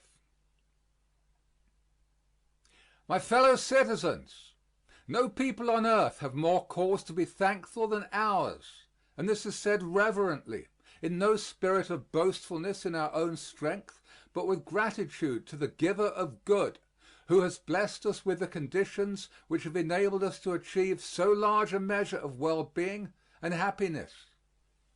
To us as a people it has been granted to lay the foundations of our national life in a new continent. We are the heirs of the ages, and yet we have had to pay few of the penalties which in old countries are exacted by the dead hand of a bygone civilization. We have not been obliged to fight for our existence against any alien race, and yet our life has called for the vigor and effort without which the manlier and hardier virtues wither away. Under such conditions it would be our own fault if we failed, and the success which we have had in the past, the success which we confidently believe the future will bring, should cause in us no feeling of vainglory, but rather a deep and abiding realization of all that life has offered us, a full acknowledgment of the responsibility which is ours, and a fixed determination to show that under a free government a mighty people can thrive best, alike as regard the things of the body and the things of the soul. Much has been given to us, and much will rightfully be expected from us. We have duties to others and duties to ourselves, and we can shirk neither. We have become a great nation, forced by the fact of its greatness into relation to the other nations of the earth, and we must behave as beseems a people with such responsibilities. Toward all other nations, large and small, our attitude must be one of cordial and sincere friendship. We must show not only in our words, but in our deeds, that we are earnestly desirous of securing their good will by acting toward them in a spirit of just and generous recognition of all their rights. But justice and generosity in a nation, as in an individual, count most when shown not by the weak, but by the strong. While ever careful to refrain from wronging others, we must be no less insistent that we are not wronged ourselves. We wish peace, but we wish the peace of justice, the peace of righteousness. We wish it because we think it is right, and not because we are afraid. No weak nation that acts rightly and justly should ever have cause to fear, and no strong power should ever be able to single us out as a subject for insolent aggression. Our relations with the other powers of the world are important, but still more important are our relations among ourselves. Such growth in wealth, in population, and in power as a nation has seen during a century and a quarter of its national life is inevitably accompanied by a like growth in the problems which are ever before every nation that rises to greatness.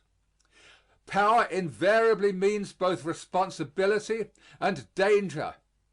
Our forefathers faced certain perils which we have outgrown. We now face other perils, the very existence of which it was impossible that they should foresee. Modern life is both complex and intense, and the tremendous changes wrought by the extraordinary industrial development of the half century are felt in every fiber of our social and political being. Never before have men tried so vast and formidable an experiment as that of administering the affairs of a continent under the forms of a democratic republic.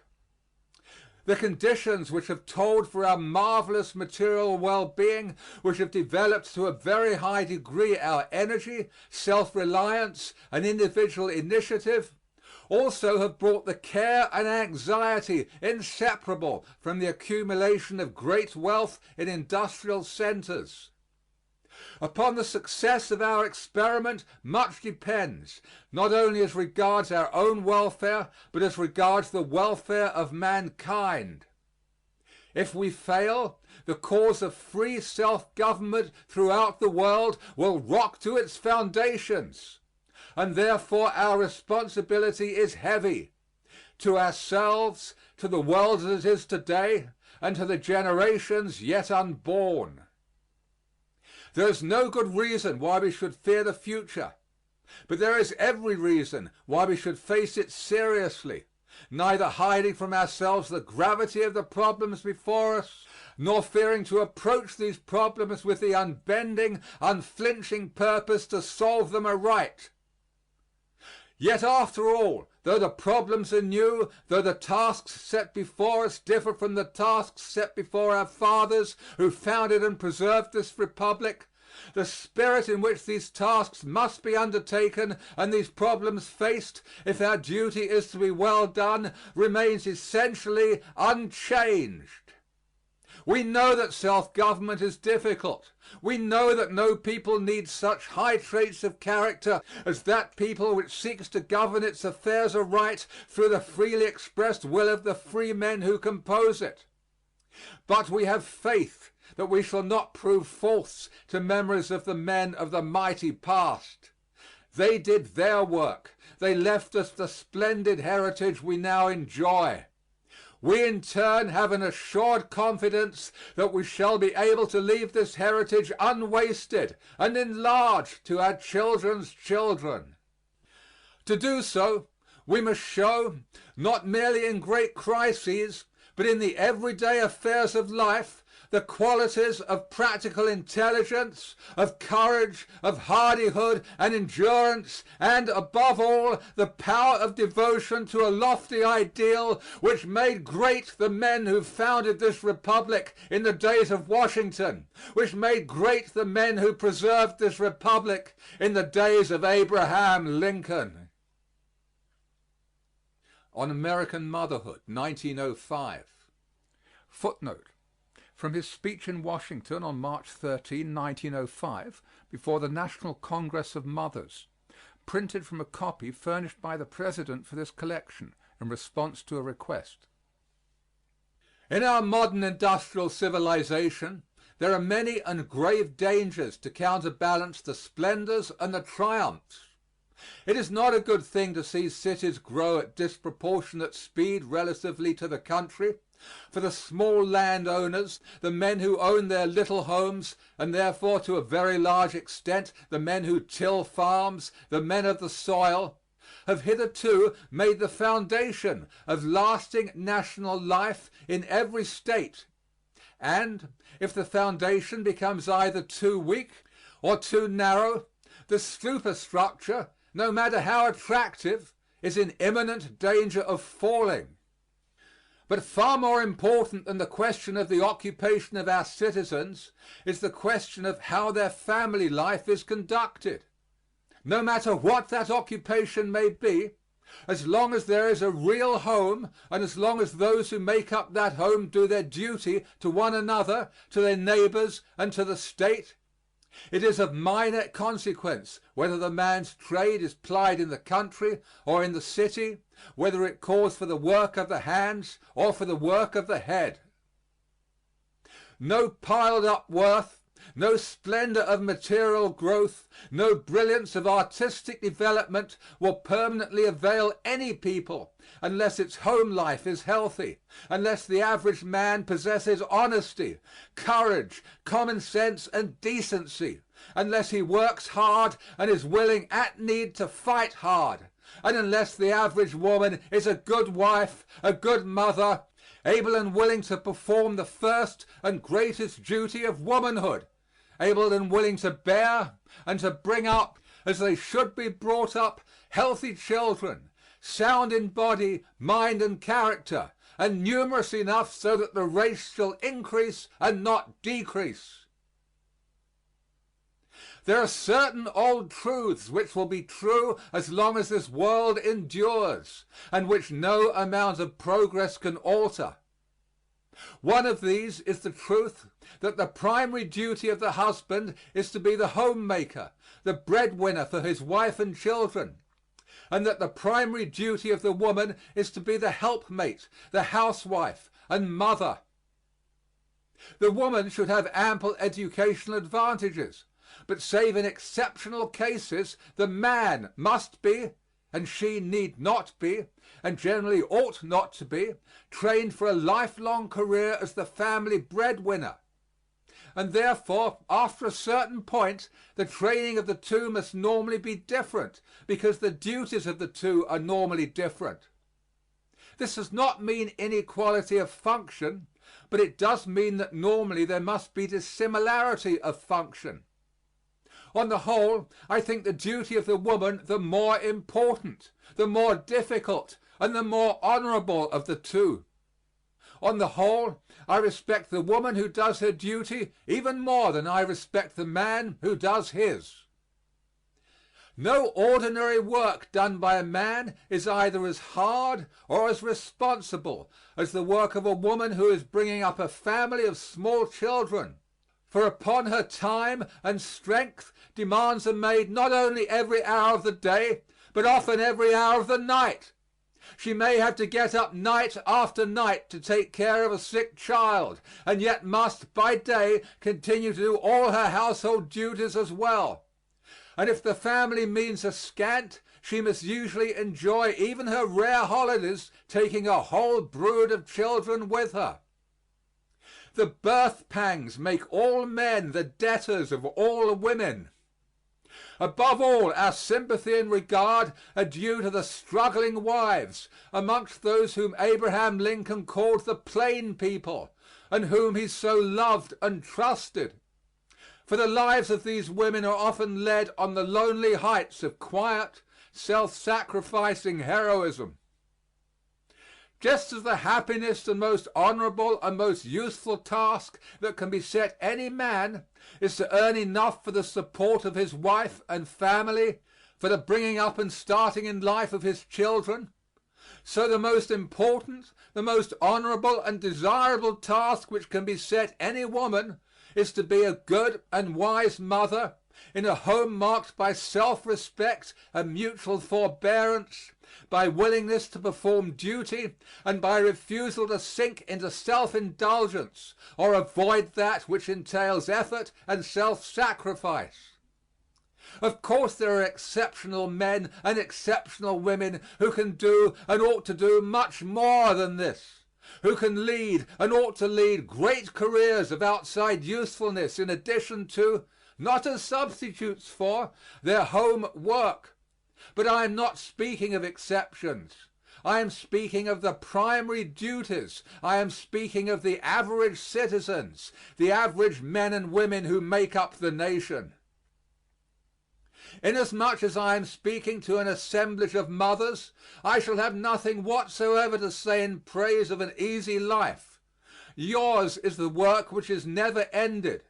No mother has an easy time. The most mothers have very hard times. And yet what true mother would barter her experience of joy and sorrow in exchange for a life of cold selfishness, which insists upon perpetual amusement and the avoidance of care, and which often finds its fit dwelling place in some flat designed to furnish with the least possible expenditure of effort the maximum of comfort and of luxury, but in which there is literally no place for children?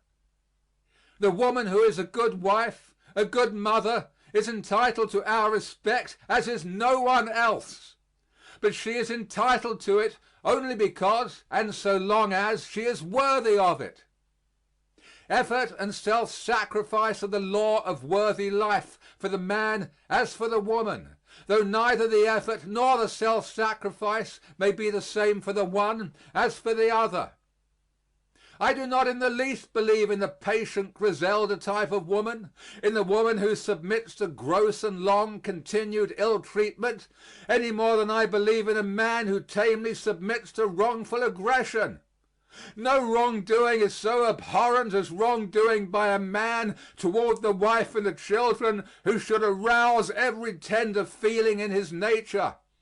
Selfishness toward them, lack of tenderness toward them, lack of consideration for them, above all brutality in any form toward them, should arouse the heartiest scorn and indignation in every upright soul. I believe in the woman keeping her self-respect just as I believe in the man doing so. I believe in her rights just as much as I believe in the man's, and indeed a little more. And I regard marriage as a partnership in which each partner is in honor bound to think of the rights of the other as well as of his or her own. But I think that the duties are even more important than the rights. And in the long run I think that the reward is ampler and greater for duty well done than for the insistence upon individual rights, necessary though this too must often be. Your duty is hard, your responsibility great, but greatest of all is your reward. I do not pity you in the least. On the contrary, I feel respect and admiration for you. Into the woman's keeping is committed the destiny of the generations to come after us. In bringing up your children, you mothers must remember that while it is essential to be loving and tender, it is no less essential to be wise and firm. Foolishness and affection must not be treated as interchangeable terms. And besides training your sons and daughters in the softer and milder virtues, you must seek to give them those stern and hardy qualities which in after life they will surely need. Some children will go wrong in spite of the best training, and some will go right even when their surroundings are most unfortunate. Nevertheless, an immense amount depends upon the family training. If you mothers through weakness bring up your sons to be selfish and to think only of themselves, you will be responsible for much sadness among the women who are to be their wives in the future.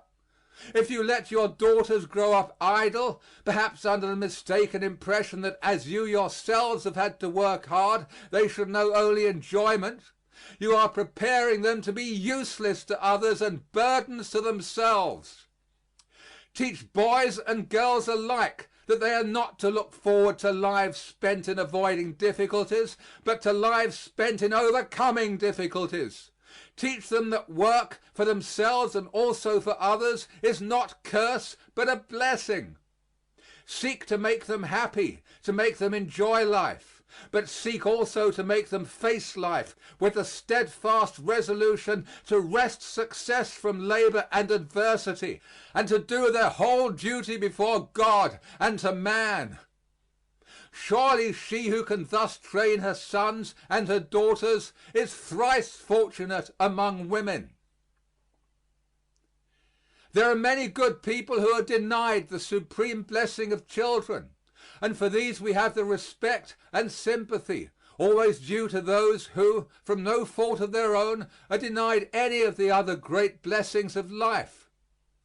But the man or woman who deliberately foregoes these blessings, whether from viciousness, coldness, shallow-heartedness, self-indulgence, or mere failure to appreciate aright the difference between the all-important and the unimportant, why, such a creature merits contempt as hearty as any visited upon the soldier who runs away in battle, or upon the man who refuses to work for the support of those dependent upon him, and who, though able-bodied, is yet content to eat in idleness the bread which others provide. The existence of women of this type forms one of the most unpleasant and unwholesome features of modern life. If any one is so dim of vision as to fail to see what a thoroughly unlovely creature such a woman is, I wish they would read Judge Robert Grant's novel Unleavened Bread, ponder seriously the character of Selma, and think of the fate that would surely overcome any nation which developed its average and typical woman along such lines. Unfortunately, it would be untrue to say that this type exists only in American novels. That it also exists in American life is made unpleasantly evident by the statistics as to the dwindling families in some localities. It is made evident in equally sinister fashion by the census statistics as to divorce, which are fairly appalling. For easy divorce is, now, as it ever has been, a bane to any nation, a curse to society, a menace to the home, an incitement to married unhappiness and to immorality, an evil thing for men, and a still more hideous evil for women. These unpleasant tendencies in our American life are made evident by articles such as those which I actually read not long ago in a certain paper, where a clergyman was quoted, seemingly with approval, as expressing the general American attitude when he said that the ambition of any save a very rich man should be to rear 2 children only, so as to give his children an opportunity to taste a few of the good things of life. This man, whose profession and calling should have made him a moral teacher, actually set before others the ideal, not of training children to do their duty, not of sending them forth with stout hearts and ready minds to win triumphs for themselves and their country, not of allowing them the opportunity and giving them the privilege of making their own place in the world, but, forsooth, of keeping the number of children so limited that they might taste a few good things. The way to give a child a fair chance in life is not to bring it up in luxury, but to see that it has the kind of training that will give it strength of character. Even apart from the vital question of national life, and regarding only the individual interest of the children themselves, happiness in the true sense is 100-fold more apt to come to any given member of a healthy family of healthy-minded children, well brought up, well educated, but taught that they must shift for themselves, must win their own way, and by their own exertions make their own positions of usefulness, then it is apt to come to those whose parents themselves have acted on and have trained their children to act on the selfish and sordid theory that the whole end of life is to taste a few good things. The intelligence of the remark is on a par with its morality. For the most rudimentary mental process would have shown the speaker that if the average family in which there are children contained but 2 children, the nation as a whole would decrease in population so rapidly that in 2 or 3 generations it would very deservedly be on the point of extinction. So that the people who had acted on this base and selfish doctrine would be giving place to others with braver and more robust ideals. Nor would such a result be in any way regrettable, for a race that practiced such doctrine, that is, a race that practiced race suicide, would thereby conclusively show that it was unfit to exist, and that it had better give place to people who had not forgotten the primary laws of their being.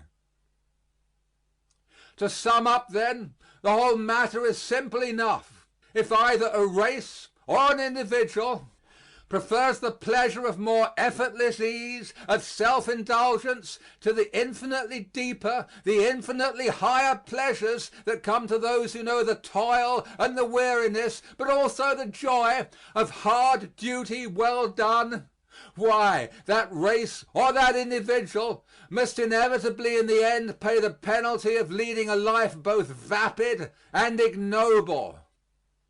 No man and no woman really worthy of the name can care for the life spent solely or chiefly in the avoidance of risk and trouble and labor.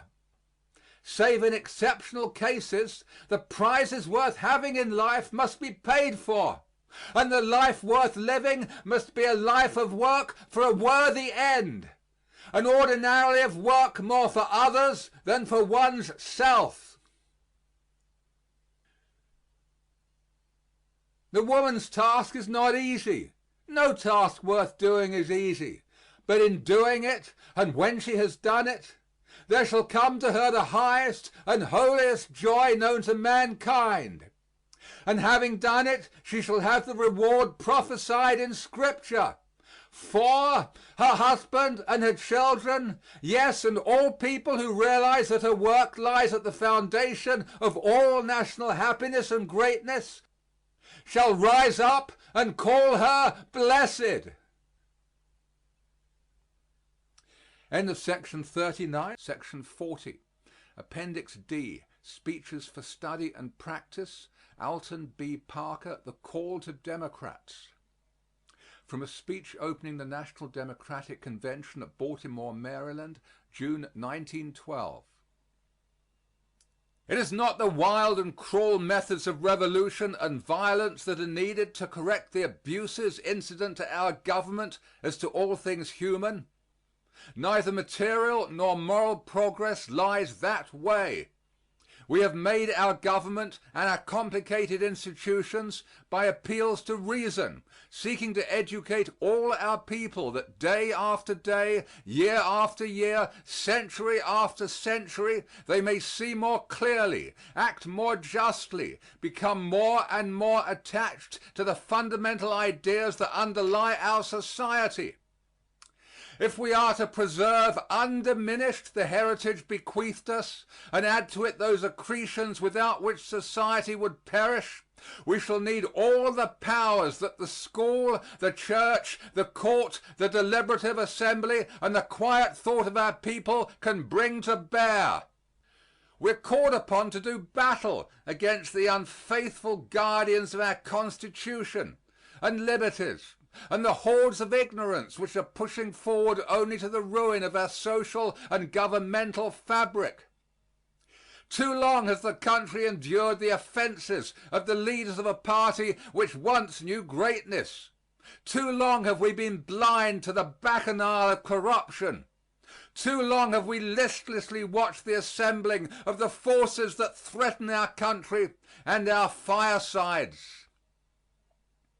The time has come when the salvation of the country demands the restoration to place and power of men of high ideals who will wage unceasing war against corruption in politics, who will enforce the law against both rich and poor, and who will treat guilt as personal and punish it accordingly. What is our duty? To think alike as to men and measures? Impossible, even for our great party. There is not a reactionary among us. All Democrats are progressives. But it is inevitably human that we shall not all agree that in a single highway is found the only road to progress, or each make the same man of all our worthy candidates his first choice.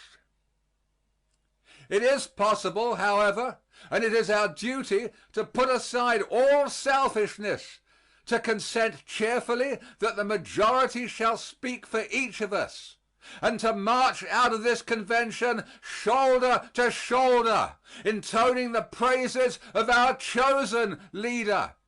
And that will be his due, whichever of the honorable and able men now claiming our attention shall be chosen. End of section 40. Section 41, Appendix D, Speeches for Study and Practice, John W. Westcott, nominating Woodrow Wilson. At the National Democratic Convention, Baltimore, Maryland, June 1912.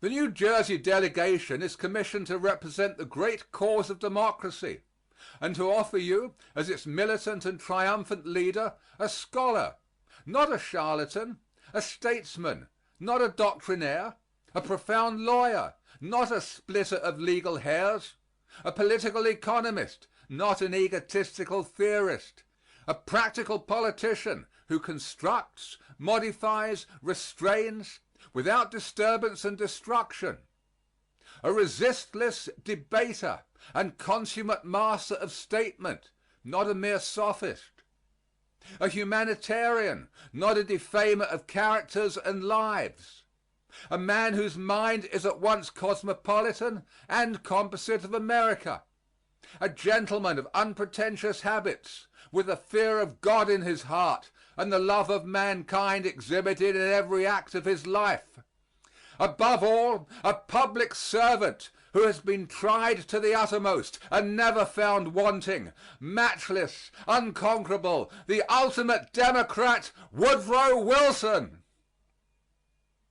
New Jersey has reasons for her course. Let us not be deceived in our premises. Campaigns of vilification, corruption, and false pretense have lost their usefulness. The evolution of national energy is towards a more intelligent morality in politics and in all other relations. The situation admits of no compromise. The temper and purpose of the American public will tolerate no other view. The indifference of the American people to politics has disappeared. Any platform and any candidate not conforming to this vast social and commercial behest will go down to ignominious defeat at the polls. Men are known by what they say and do. They are known by those who hate and oppose them.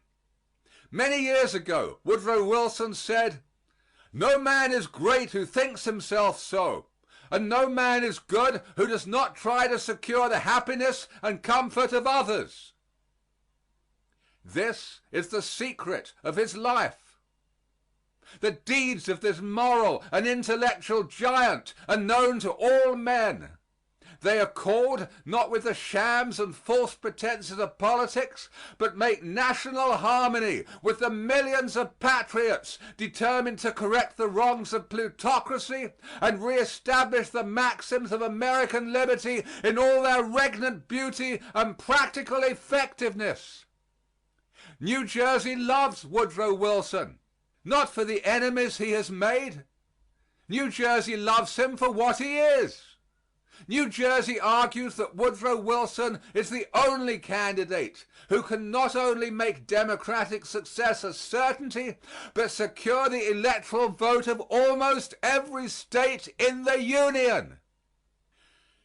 New Jersey will endorse his nomination by a majority of 100,000 of the liberated citizens. We're not building for a day or even a generation, but for all time. New Jersey believes that there is an omniscience in national instinct. That instinct centers in Woodrow Wilson. He has been in political life less than 2 years. He has had no organization, only a practical ideal, the reestablishment of equal opportunity. Not his deeds alone, not his immortal words alone, not his personality alone, not his matchless powers alone, but all combined compel national faith and confidence in him. Every crisis evolves its master. Time and circumstance have evolved Woodrow Wilson. The North, the South, the East, and the West unite in him. New Jersey appeals to this convention to give the nation Woodrow Wilson, that he may open the gates of opportunity to every man, woman, and child under our flag.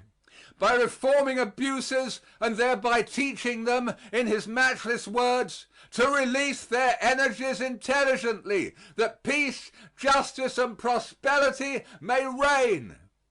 New Jersey rejoices, through her freely chosen representatives, to name for the presidency of the United States the Princeton schoolmaster, Woodrow Wilson. End of section 41. Section 42. Appendix D, speeches for study and practice. Henry W. Grady, The Race Problem. Delivered at the annual banquet of the Boston Merchants' Association at Boston, Massachusetts, December 12, 1889.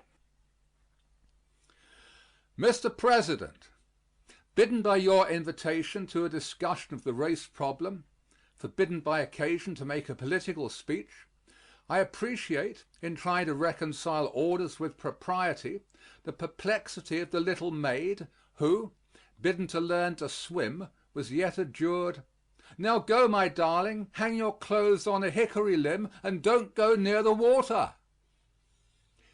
The stoutest apostle of the church, they say, is the missionary, and the missionary, wherever he unfurls his flag, will never find himself in deeper need of unction and address than I, bidden tonight to plant the standard of a Southern Democrat in Boston's banquet hall, and to discuss the problem of the races in the home of Phillips and of Sumner.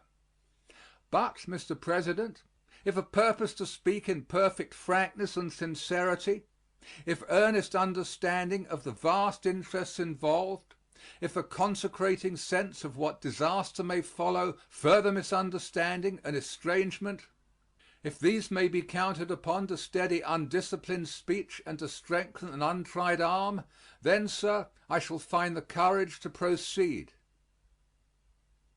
Happy am I that this mission has brought my feet at last to press New England's historic soil, and my eyes to the knowledge of her beauty and her thrift. Here, within touch of Plymouth Rock and Bunker Hill, where Webster thundered and Longfellow sang, Emerson thought and Channing preached, here, in the cradle of American letters and almost of American liberty, I hasten to make the obeisance that every American owes New England when first he stands uncovered in her mighty presence. Strange apparition!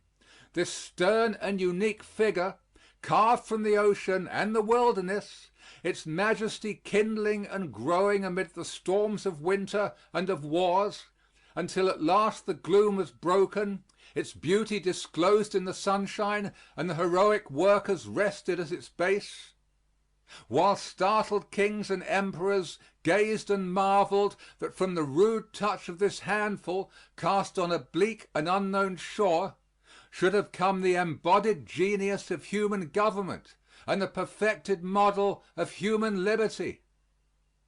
God bless the memory of those immortal workers and prosper the fortunes of their living sons and perpetuate the inspiration of their handiwork.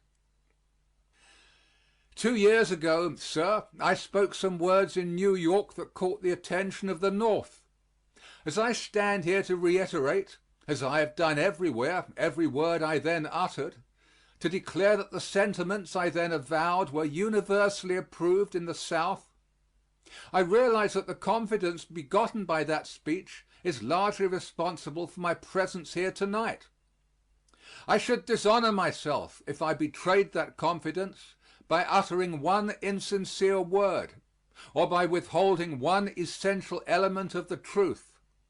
Apropos of this last, let me confess, Mr. President, before the praise of New England has died on my lips, that I believe the best product of her present life is the procession of 17,000 Vermont Democrats that for 22 years, undiminished by death, unrecruited by birth or conversion, have marched over their rugged hills, cast their Democratic ballots, and gone back home to pray for their unregenerate neighbors, and awake to read the record of 26,000 Republican majority. May the God of the helpless and the heroic help them, and may their sturdy tribe increase. Far to the south, Mr. President, separated from this section by a line, once defined in irrepressible difference, once traced in fratricidal blood, and now, thank God, but a vanishing shadow, lies the fairest and richest domain of this earth. It is the home of a brave and hospitable people. There is centered all that can please or prosper humankind, A perfect climate above a fertile soil yields to the husbandman every product of the temperate zone. There by night the cotton whitens beneath the stars, and by day the wheat locks the sunshine in its bearded sheaf. In the same field the clover steals the fragrance of the wind, and tobacco catches the quick aroma of the rains. There are mountains stored with exhaustless treasures, forests vast and primeval, and rivers that, tumbling or loitering, run wanton to the sea. Of the three essential items of all industries, cotton, iron, and wood, that region has easy control. In cotton, a fixed monopoly; in iron, proven supremacy; in timber, the reserve supply of the Republic.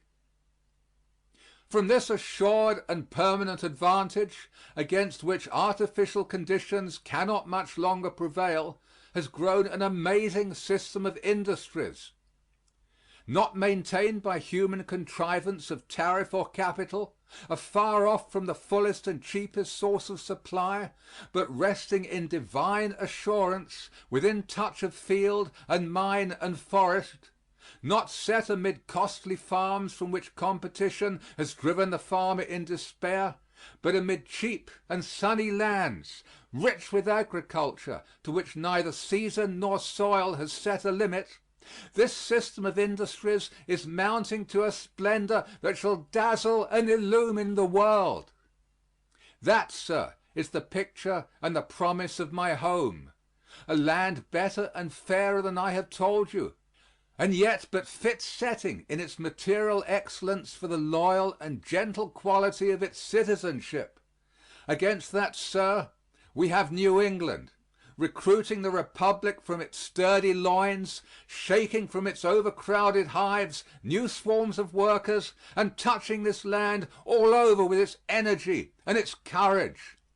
And yet, while in the El Dorado of which I have told you, but 15% of its lands are cultivated, its mines scarcely touched, and its population so scant that, were it set equidistant, the sound of the human voice could not be heard from Virginia to Texas, while on the threshold of nearly every house in New England stands a son seeking, with troubled eyes, some new land in which to carry his modest patrimony.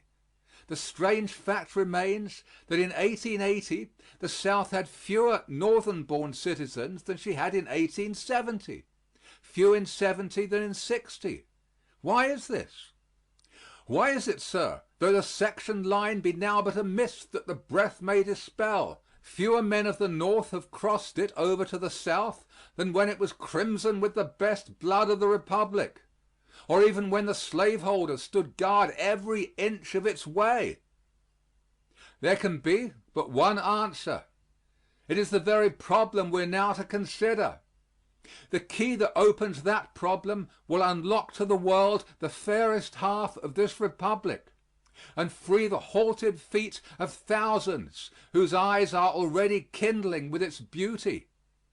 Better than this, it will open the hearts of brothers for 30 years estranged, and clasp in lasting comradeship a million hands now withheld in doubt.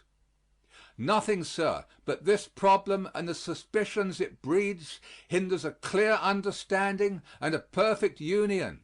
Nothing else stands between us and such love as bound Georgia and Massachusetts at Valley Forge and Yorktown, chastened by the sacrifices of Manassas and Gettysburg, and illumined with the coming of better work and a nobler destiny than was ever wrought with the sword or sought at the cannon's mouth. If this does not invite your patient hearing tonight, hear one thing more. My people, your brothers in the South, brothers in blood, in destiny, in all that is best in our past and future, are so beset with this problem that their very existence depends on its right solution. Nor are they wholly to blame for its presence. The slave ships of the Republic sailed from your ports. The slaves worked in our fields. You will not defend the traffic, nor I the institution. But I do here declare that in its wise and humane administration, in lifting the slave to heights of which he has not dreamed in his savage home, and giving him a happiness he has not yet found in freedom, our fathers left their sons a saving and excellent heritage. In the storm of war this institution was lost. I thank God as heartily as you do that human slavery is gone forever from American soil. But the freedman remains, with him a problem without precedent or parallel. Note its appalling conditions. Two utterly dissimilar races on the same soil, with equal political and civil rights, almost equal in numbers, but terribly unequal in intelligence and responsibility. Each pledged against fusion, one for a century in servitude to the other, and freed at last by a desolating war, the experiment sought by neither but approached by both with doubt. These are the conditions. Under these, adverse at every point, we are required to carry these two races in peace and honor to the end. Never, sir, has such a task been given to mortal stewardship. Never before in this republic has the white race divided on the rights of an alien race. The red man was cut down as a weed because he hindered the way of the American citizen. The yellow man was shut out of this republic because he is an alien and inferior. The red man was owner of the land. The yellow man was highly civilized and assimilable. But they hindered both sections and are gone.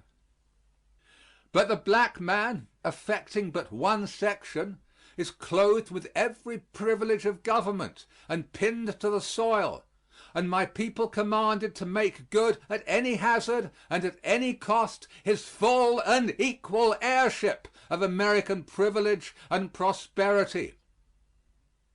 It matters not that every other race has been routed or excluded without rhyme or reason. It matters not that wherever the whites and the blacks have touched, in any era or in any clime, there has been an irreconcilable violence. It matters not that no two races, however similar, have lived anywhere, at any time, on the same soil, with equal rights, in peace. In spite of these things, we are commanded to make good this change of American policy, which has not perhaps changed American prejudice, to make certain here what has elsewhere been impossible between whites and blacks, and to reverse, under the very worst conditions, the universal verdict of racial history. And driven, sir, to this superhuman task with an impatience that brooks no delay, a rigor that accepts no excuse, and a suspicion that discourages frankness and sincerity. We do not shrink from this trial. It is so interwoven with our industrial fabric that we cannot disentangle it if we would. So bound up in our honorable obligation to the world that we would not if we could. Can we solve it? The God who gave it into our hands, He alone can know. But this the weakest and wisest of us do know.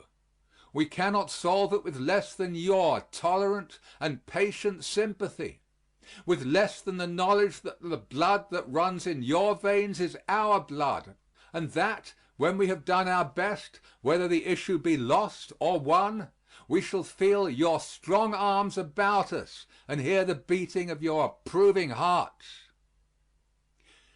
The resolute, clear-headed, broad-minded men of the South, the men whose genius made glorious every page of the first 70 years of American history, whose courage and fortitude you tested in 5 years of the fiercest war, whose energy has made bricks without straw and spread splendor amid the ashes of their war-wasted homes, these men wear this problem in their hearts and brains by day and by night.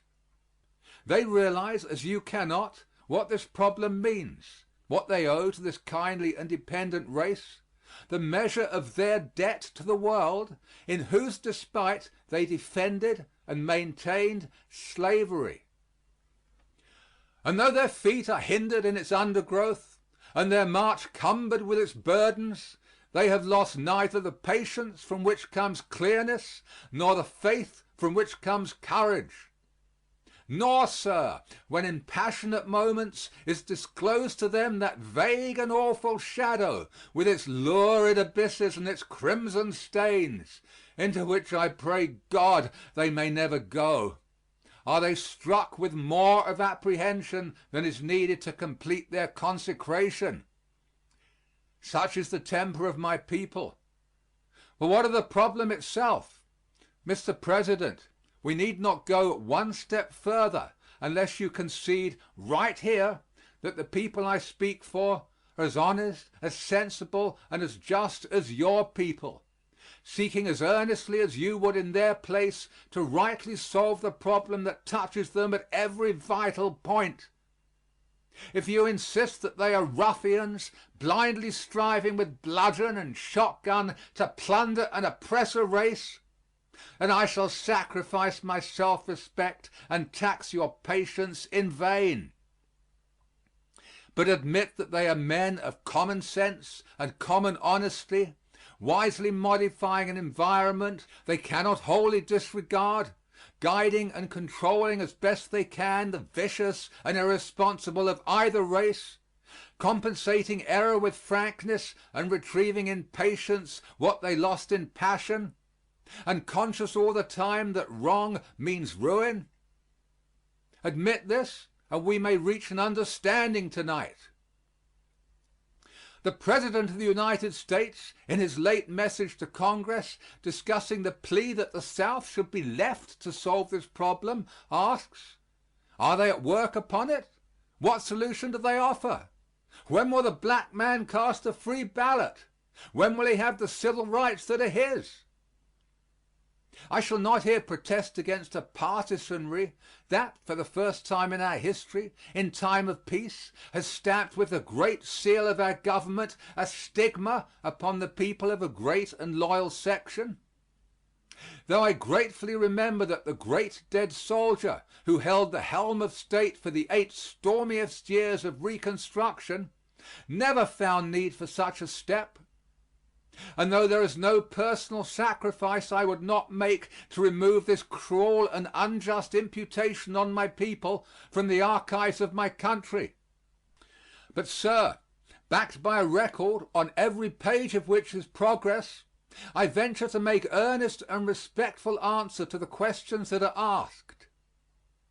We give to the world this year a crop of 7,500,000 bales of cotton, worth $450 million, and its cash equivalent in grain, grasses, and fruit.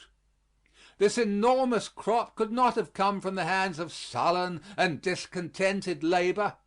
It comes from peaceful fields in which laughter and gossip rise above the hum of industry, and contentment runs with the singing plow. It is claimed that this ignorant labor is defrauded of its just hire.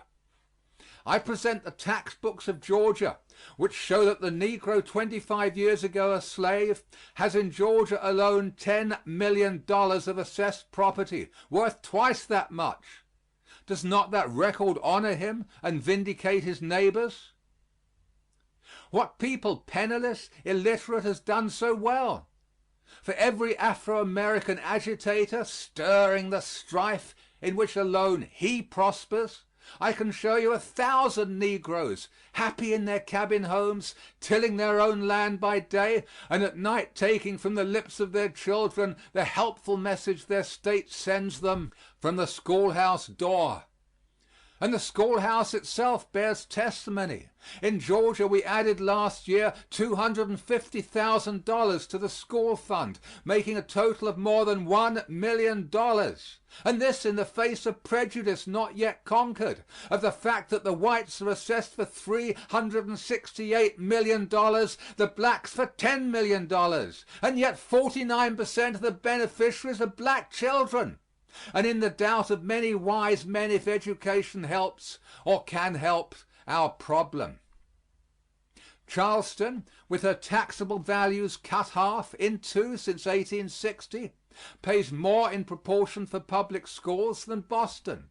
Although it is easier to give much out of much than little out of little, the South, with 1/7 of the taxable property of the country, with relatively larger debt, having received only 1/12 as much of public lands, and having back of its tax books none of the $500 million of bonds that enrich the North, and though it pays annually $26 million to your section as pensions, yet gives nearly 1/6 to the public school fund. The South since 1865 has spent $122 million in education, and this year is pledged to spend $32 million more for state and city schools, although the blacks, paying 1/30 of the taxes, get nearly 1/2 of the fund.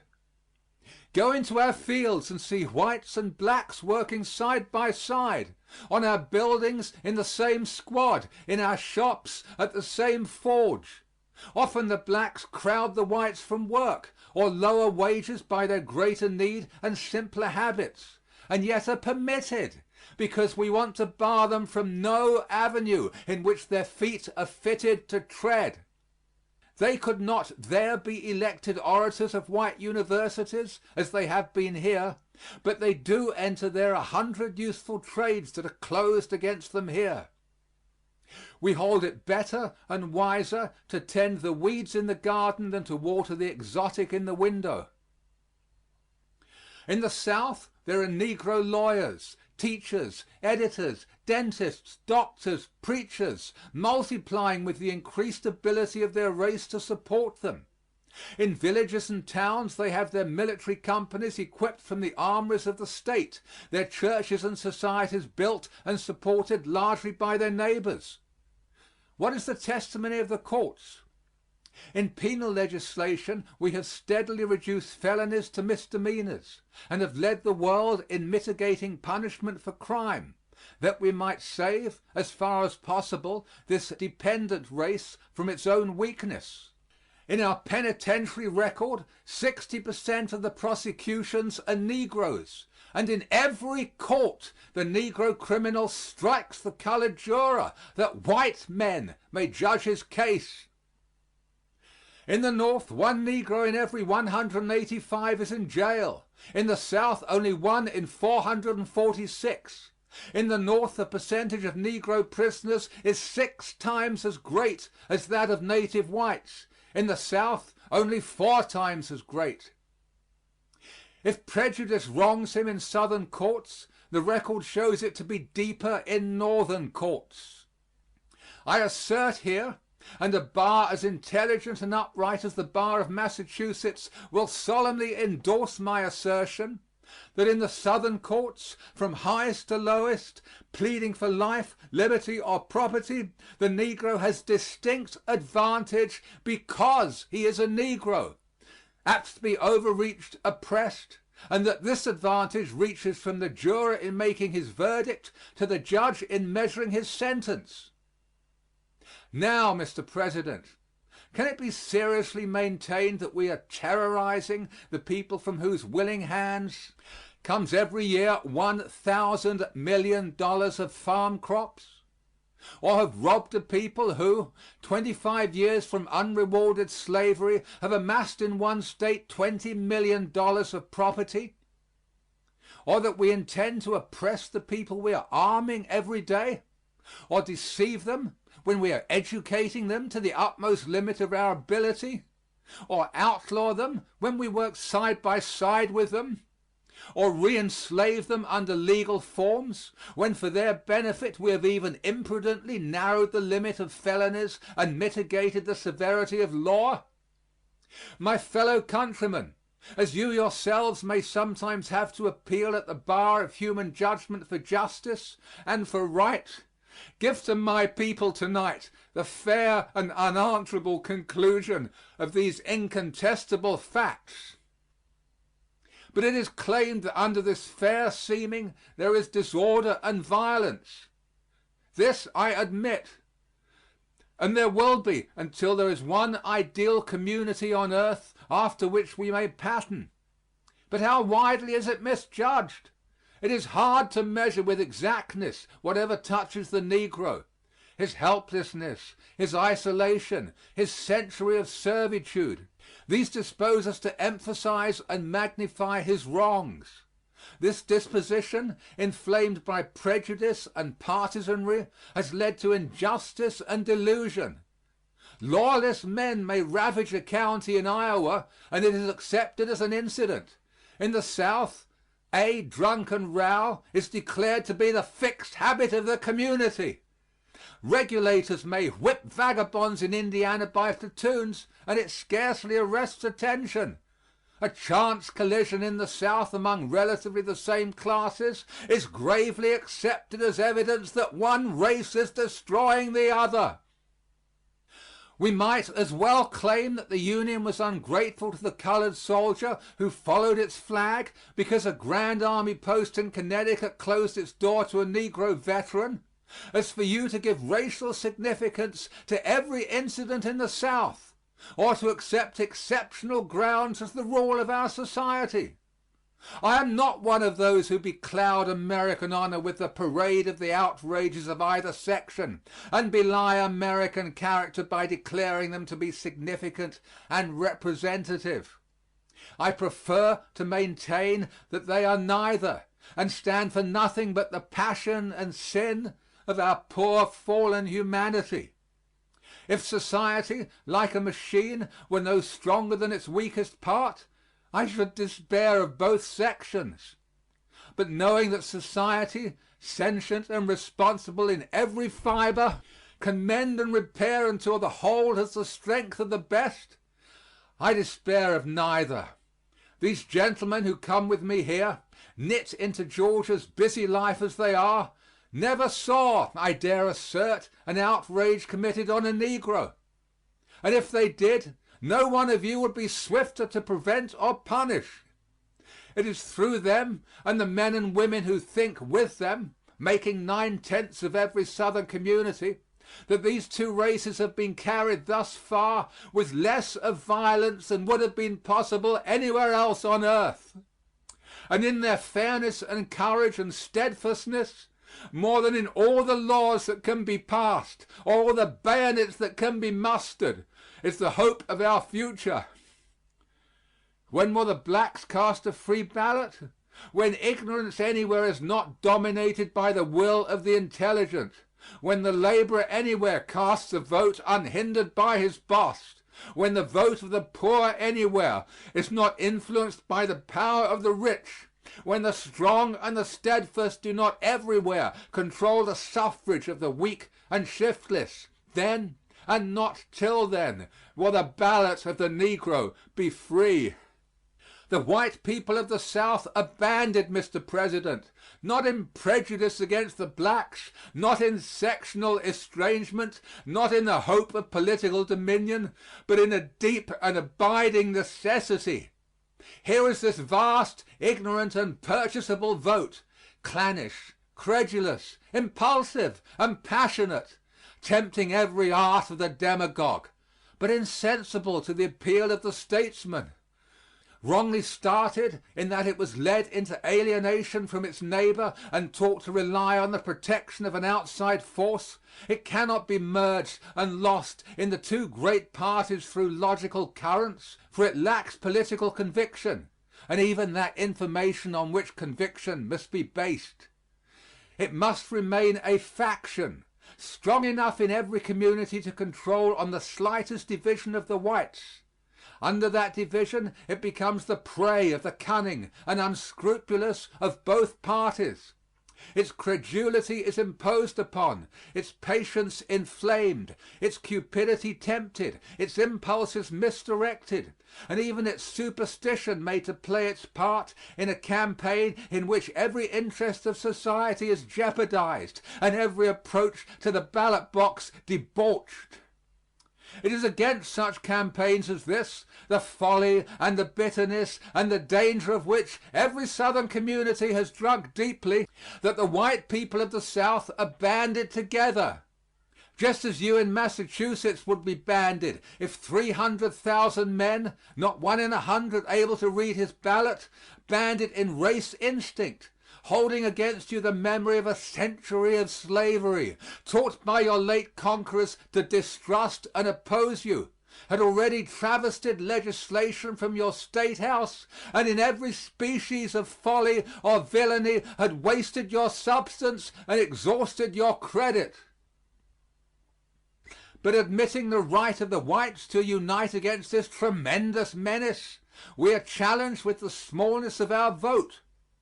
This has long been flippantly charged to be evidence, and has now been solemnly and efficiently declared to be proof of political turpitude and baseness on our part. Let us see. Virginia, a state now under fierce assault for this alleged crime, cast in 1888 75% of her vote. Massachusetts, the state in which I speak, 60% of her vote. Was it suppression in Virginia and natural causes in Massachusetts? Last month Virginia cast 69% of her vote, and Massachusetts, fighting in every district, cast only 49% of hers. If Virginia is condemned because 31% of her vote was silent, how shall this state escape, in which 51% was dumb? Let us enlarge this comparison. The 16 southern states in '88 cast 67% of their total vote. The 6 New England states but 63% of theirs. By what fair rule shall the stigma be put upon one section while the other escapes?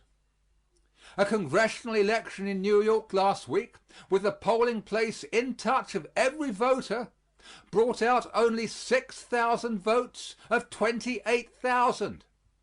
And the lack of opposition is assigned as the natural cause. In a district in my state in which an opposition speech has not been heard in 10 years and the polling places are miles apart, under the unfair reasoning of which my section has been a constant victim, the small vote is charged to be proof of forcible suppression. In Virginia, an average majority of 12,000, and this hopeless division of the minority, was raised to 42,000. In Iowa, in the same election, a majority of 32,000 was wiped out, and an opposition majority of 8,000 was established. The change of 40,000 votes in Iowa is accepted as political revolution. In Virginia, an increase of 30,000 on a safe majority is declared to be proof of political fraud. It is deplorable, sir, that in both sections a larger percentage of the vote is not regularly cast, but more inexplicable that this should be so in New England than in the South. What invites the Negro to the ballot box? He knows that of all men it has promised him most and yielded him least. His first appeal to suffrage was the promise of 40 acres and a mule. His second, the threat that democratic success meant his reenslavement. Both have been proved false in his experience. He looked for a home and he got the freedman's bank. He fought under promise of the loaf and in victory was denied the crumbs. Discouraged and deceived, he has realized at last that his best friends are his neighbors, with whom his lot is cast and whose prosperity is bound up in his, and that he has gained nothing in politics to compensate the loss of their confidence and sympathy. That is at last his best and enduring hope. And so, without leaders or organization, and lacking the resolute heroism of my party friends in Vermont that make their hopeless march over the hills a high and inspiring pilgrimage, he shrewdly measures the occasional agitator, balances his little account with politics, touches up his mule and jogs down the furrow, letting the mad world wag as it will. The Negro voter can never control in the South, and it would be well if partisans at the North would understand this. I have seen the white people of a state set about by black hosts until their fate seemed sealed. But, sir, Some brave men, banding them together, would rise as Elisha rose in beleaguered Samaria, and, touching their eyes with faith, bid them look abroad to see the very air filled with the chariots of Israel and the horsemen thereof. If there is any human force that cannot be withstood, it is the power of the banded intelligence and responsibility of a free community. Against it numbers and corruption cannot prevail. It cannot be forbidden in the law or divorced in force. It is the inalienable right of every free community, the just and righteous safeguard against an ignorant or corrupt suffrage. It is on this, sir, that we rely in the South, not the cowardly menace of mask or shotgun, but the peaceful majesty of intelligence and responsibility, massed and unified for the protection of its homes and the preservation of its liberty. That, sir, is our reliance and our hope, and against it all the powers of earth shall not prevail. It is just as certain that Virginia would come back to the unchallenged control of a white race, that before the moral and material power of her people once more unified, opposition would crumble until its last desperate leader was left alone, vainly striving to rally his disordered hosts, as that night should fade in the kindling glory of the sun. You may pass force bills, but they will not avail. You may surrender your own liberties to federal election law. You may submit in fear of a necessity that does not exist, that the very form of this government may be changed.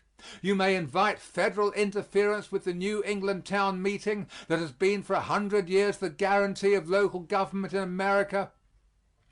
This old state, which holds in its charter the boast that it is a free and independent commonwealth, may deliver its election machinery into the hands of the government it helped to create.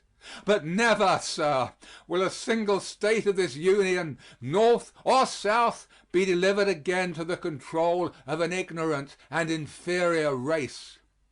We wrested our state governments from Negro supremacy when the federal drumbeat rolled closer to the ballot box and federal bayonets hedged it deeper about than will ever again be permitted in this free government. But, sir, though the cannon of this republic thundered in every voting district in the South, we still should find in the mercy of God the means and the courage to prevent its reestablishment. I regret, sir, that my section, hindered with this problem, stands in seeming estrangement to the North. If, sir, any man will point out to me a path down which the white people of the South, divided, may walk in peace and honor, I will take that path, though I take it alone, for at its end, and nowhere else, I fear, is to be found the full prosperity of my section and the full restoration of this Union. But, sir, if the Negro had not been enfranchised, the South would have been divided and the Republic united.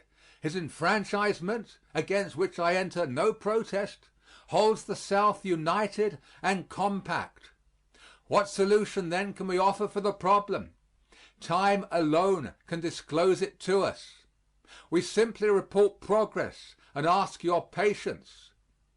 If the problem be solved at all, and I firmly believe it will, though nowhere else has it been, it will be solved by the people most deeply bound in interest, most deeply pledged in honor to its solution.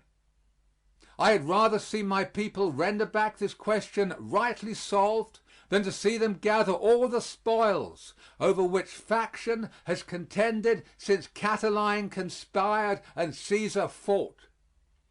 Meantime, we treat the Negro fairly, measuring to him justice in the fullness the strong should give to the weak, and leading him in the steadfast ways of citizenship, that he may no longer be the prey of the unscrupulous and the sport of the thoughtless. We open to him every pursuit in which he can prosper, and seek to broaden his training and capacity. We seek to hold his confidence and friendship, and to pin him to the soil with ownership, that he may catch in the fire of his own hearthstone that sense of responsibility the shiftless can never know. And we gather him into that alliance of intelligence and responsibility that, though it now runs close to racial lines, welcomes the responsible and intelligent of any race. By this course, confirmed in our judgment and justified in the progress already made, we hope to progress slowly but surely to the end. The love we feel for that race you cannot measure nor comprehend. As I attested here, the spirit of my old black mammy from her home up there looks down to bless, and through the tumult of this night steals the sweet music of her croonings, as 30 years ago she held me in her black arms and led me smiling to sleep. This scene vanishes as I speak, and I catch a vision of an old Southern home with its lofty pillars and its white pigeons fluttering down through the golden air. I see women with strained and anxious faces and children alert yet helpless. I see night come down with its dangers and its apprehensions, and in a big, homely room I feel on my tired head the touch of loving hands, now worn and wrinkled, but fairer to me yet than the hands of mortal woman, and stronger yet to lead me than the hands of mortal man, as they lay a mother's blessing there, while at her knees, the truest altar I yet have found, I thank God that she is safe in her sanctuary, because her slaves, sentinel in the silent cabin or guard at her chamber door, put a black man's loyalty between her and danger. I catch another vision, the crisis of battle, a soldier struck, staggering, fallen. I see a slave scuffing through the smoke, winding his black arms about the fallen form, reckless of hurtling death, bending his trusty face to catch the words that tremble on the stricken lips, so wrestling meantime with agony that he would lay down his life in his master's stead. I see him by the weary bedside, ministering with uncomplaining patience, praying with all his humble heart that God will lift his master up until death comes in mercy and in honor to still the soldier's agony and seal the soldier's life. I see him by the open grave, mute, motionless, uncovered, suffering for the death of him who in life fought against his freedom. I see him, when the mold is heaped and the great drama of his life is closed, turn away and with downcast eyes and uncertain step start out into new and strange fields, faltering, struggling, but moving on, until his shambling figure is lost in the light of this better and brighter day. And from the grave comes a voice saying, "Follow him, put your arms about him in his need, even as he put his about me. Be his friend as he was mine." And out into this new world, strange to me as to him, dazzling, bewildering both, I follow. And may God forget my people when they forget these. Whatever the future may hold for them, whether they plod along in the servitude from which they have never been lifted since the Cyrenian was laid hold upon by the Roman soldiers and made to bear the cross of the fainting Christ, whether they find homes again in Africa and thus hasten the prophecy of the psalmist who said, "And suddenly Ethiopia shall hold out her hands unto God," whether forever dislocated and separate, they remain a weak people beset by stronger, and exist, as the Turk who lives in the jealousy rather than in the conscience of Europe, or whether in this miraculous republic they break through the caste of 20 centuries and, belying universal history, reach the full stature of citizenship, and in peace maintain it, we shall give them uttermost justice and abiding friendship. And whatever we do, unto whatever seeming estrangement we may be driven, nothing shall disturb the love we bear this republic or mitigate our consecration to its service. I stand here, Mr. President, to profess no new loyalty. When General Lee, whose heart was the temple of our hopes and whose arm was clothed with our strength, renewed his allegiance to this government at Appomattox, he spoke from a heart too great to be false, and he spoke for every honest man from Maryland to Texas. From that day to this, Hamilcar has nowhere in the South sworn young Hannibal to hatred and vengeance, but everywhere to loyalty and to love. Witness the veteran standing at the base of a Confederate monument above the graves of his comrades, his empty sleeve tossing in the April wind, adjuring the young men about him to serve as earnest and loyal citizens the government against which their fathers fought. This message, delivered from that sacred presence, has gone home to the hearts of my fellows. And, sir, I declare here, if physical courage be always equal to human aspiration, that they would die, sir, if need be, to restore this republic their fathers fought to dissolve. Such, Mr. President, is this problem as we see it. Such is the temper in which we approach it. Such the progress made. What do we ask of you? First, patience. Out of this alone can come perfect work. Second, confidence. In this alone can you judge fairly. Third, sympathy. In this you can help us best. Fourth, give us your sons as hostages. When you plant your capital in millions, send your sons that they may know how true are our hearts and may help to swell the Caucasian current until it can carry without danger this black infusion. Fifth, loyalty to the Republic, for there is sectionalism in loyalty as in estrangement.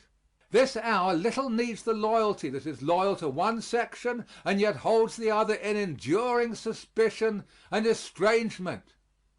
Give us the broad and perfect loyalty that loves and trusts Georgia alike with Massachusetts, that knows no South, no North, no East, no West, but endears with equal and patriotic love every foot of our soil, every state of our Union. A mighty duty, sir, and a mighty inspiration impels every one of us tonight to lose in patriotic consecration whatever estranges, whatever divides. We, sir, are Americans, and we stand for human liberty. The uplifting force of the American idea is under every throne on earth. France, Brazil, these are our victories. To redeem the earth from kingcraft and oppression, this is our mission, and we shall not fail. God has sown in our soil the seed of his millennial harvest, and he will not lay the sickle to the ripening crop until his full and perfect day has come. Our history, sir, has been a constant and expanding miracle from Plymouth Rock and Jamestown all the way, aye, even from the hour when from the voiceless and traceless ocean a new world rose to the sight of the inspired sailor. As we approach the 4th centennial of that stupendous day when the old world will come to marvel and to learn amid our gathered treasures, let us resolve to crown the miracles of our past with the spectacle of a republic. Compact, united, indissoluble in the bonds of love, loving from the lakes to the Gulf, the wounds of war healed in every heart as on every hill, serene and resplendent at the summit of human achievement and earthly glory, blazing out the path and making clear the way up which all the nations of the earth must come in God's appointed time. End of section 42. Section 43, Appendix D, Speeches for Study and Practice. William McKinley, Last Speech. Delivered at the World's Fair, Buffalo, New York, on September 5, 1901, the day before he was assassinated.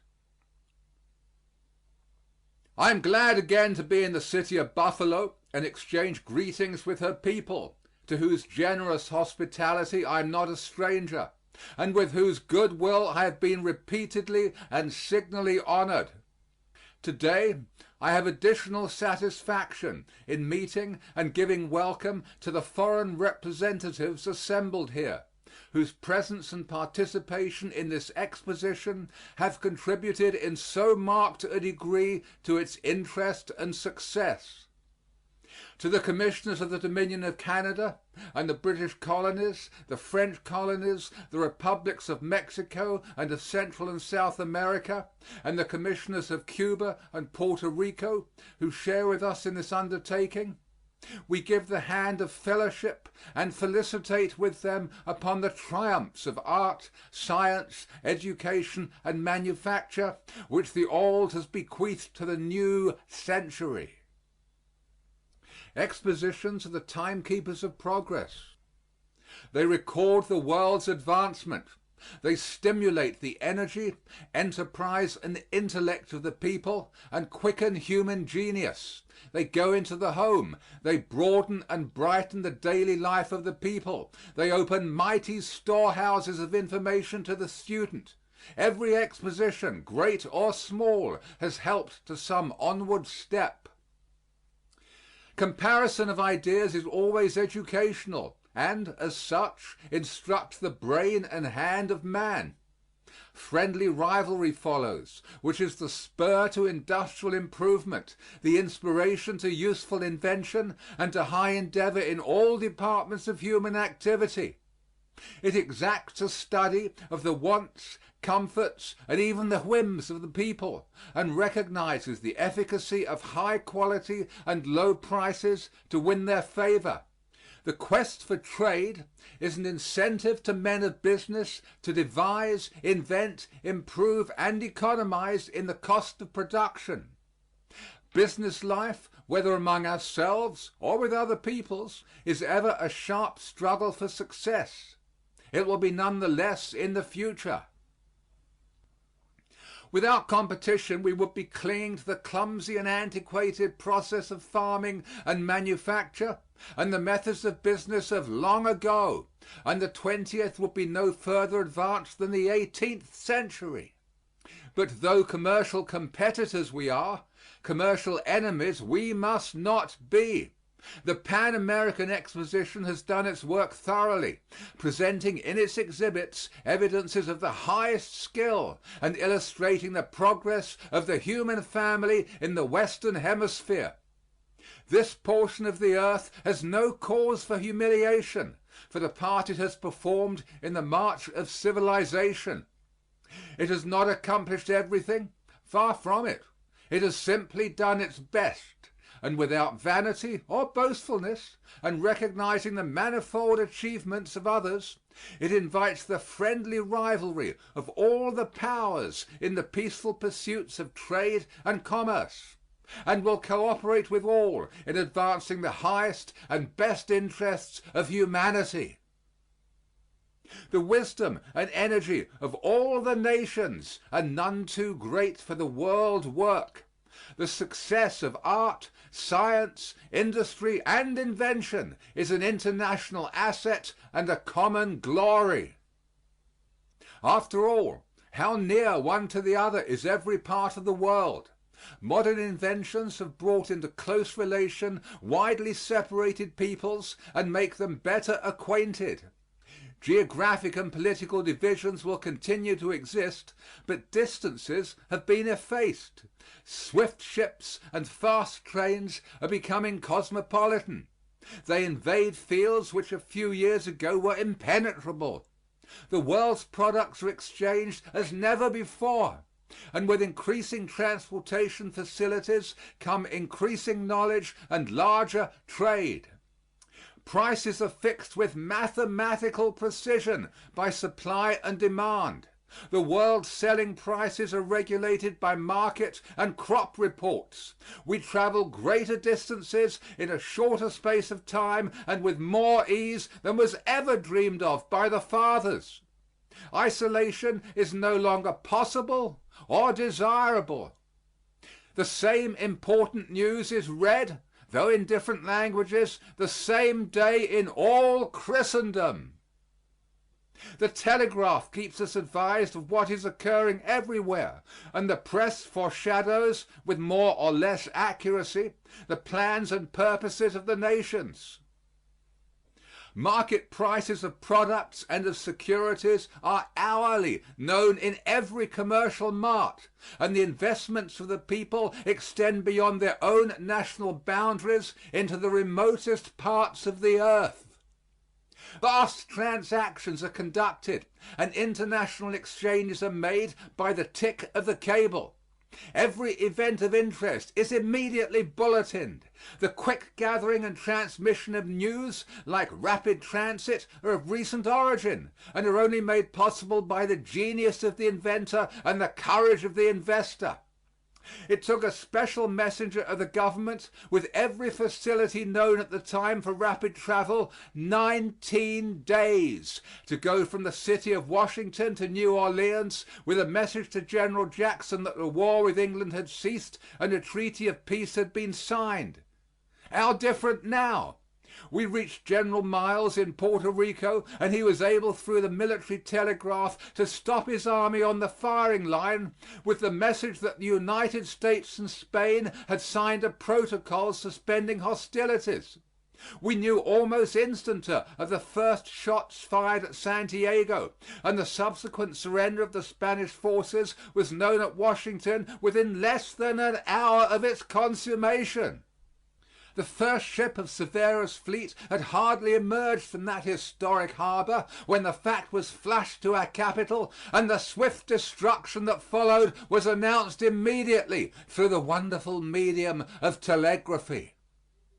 So accustomed are we to safe and easy communication with distant lands that its temporary interruption, even in ordinary times, results in loss and inconvenience. We shall never forget the days of anxious waiting and suspense when no information was permitted to be sent from Pekin, and the diplomatic representatives of the nations in China, cut off from all communication inside and outside of the walled capital, were surrounded by an angry and misguided mob that threatened their lives. Nor the joy that thrilled the world when a single message from the government of the United States brought through our minister the first news of the safety of the besieged diplomats. At the beginning of the 19th century there was not a mile of steam railroad on the globe. Now there are enough miles to make its circuit many times. Then there was not a line of electric telegraph. Now we have a vast mileage traversing all lands and seas.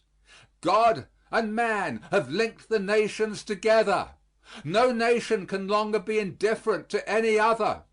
And as we are brought more and more in touch with each other, the less occasion is there for misunderstandings, and the stronger the disposition, when we have differences, to adjust them in the court of arbitration, which is the noblest forum for the settlement of international disputes. My fellow citizens, trade statistics indicate that this country is in a state of unexampled prosperity. The figures are almost appalling.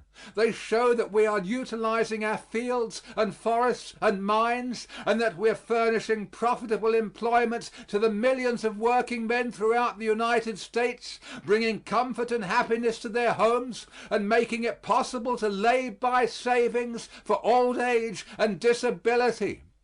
That all the people are participating in this great prosperity is seen in every American community and shown by the enormous, unprecedented deposits in our savings banks. Our duty in the care and security of these deposits and their safe investment demands the highest integrity and the best business capacity of those in charge of these depositories of the people's earnings.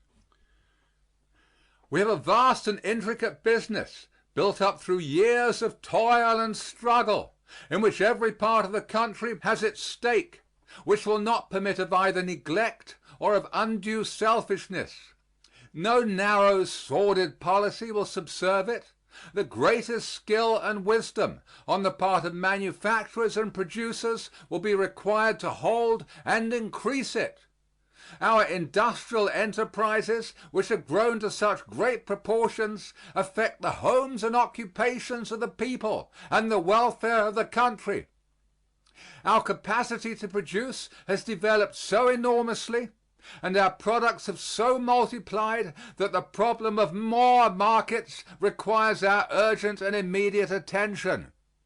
Only a broad and enlightened policy will keep what we have.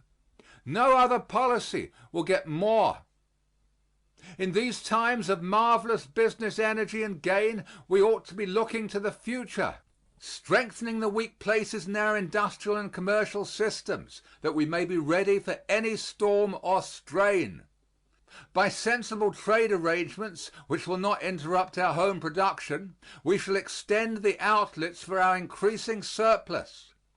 A system which provides a mutual exchange of commodities is manifestly essential to the continued and healthful growth of our export trade. We must not repose in the fancied security that we can forever sell everything and buy little or nothing. If such a thing were possible, it would not be best for us or for those with whom we deal. We should take from our customers such of their products as we can use without harm to our industries and labor. Reciprocity is the natural outgrowth of our wonderful industrial development under the domestic policy now firmly established. What we produce beyond our domestic consumption must have a vent abroad. The excess must be relieved through a foreign outlet, and we should sell everywhere we can and buy wherever the buying will enlarge our sales and productions and thereby make a greater demand for home labor. The period of exclusiveness is past. The expansion of our trade and commerce is the pressing problem. Commercial wars are unprofitable. A policy of goodwill and friendly trade relations will prevent reprisals. Reciprocity treaties are in harmony with the spirit of the times. Measures of retaliation are not. If, perchance, some of our tariffs are no longer needed for revenue or to encourage and protect our industries at home, why should they not be employed to extend and promote our markets abroad? Then, too, we have inadequate steamship service. New lines of steamships have already been put in commission between the Pacific coast ports of the United States and those on the western coasts of Mexico and Central and South America. These should be followed up with direct steamship lines between the western coast of the United States and South American ports. One of the needs of the times is direct commercial lines from our vast fields of production to the fields of consumption that we have but barely touched.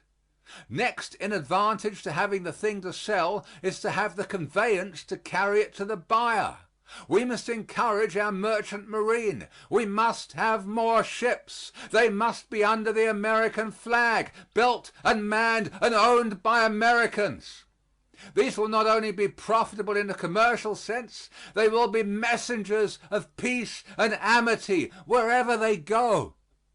We must build the Isthmian Canal, which will unite the two oceans and give a straight line of water communication with the western coasts of Central and South America and Mexico.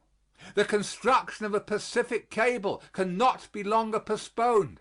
In the furtherance of these objects of national interest and concern, you are performing an important part.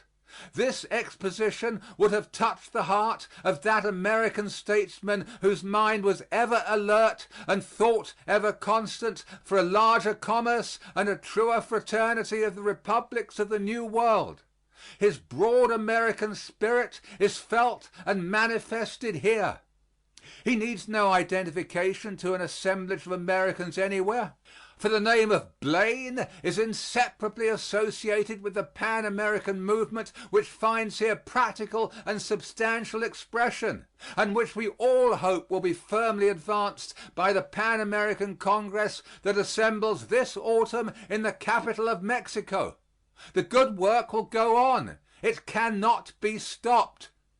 Those buildings will disappear, this creation of art and beauty and industry will perish from sight, but their influence will remain to make it live beyond its too short living with praises and thanksgiving.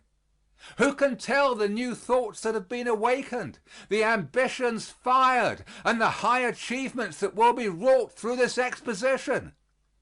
Gentlemen, let us ever remember that our interest is in concord, not conflict, and that our real eminence rests in the victories of peace, not those of war.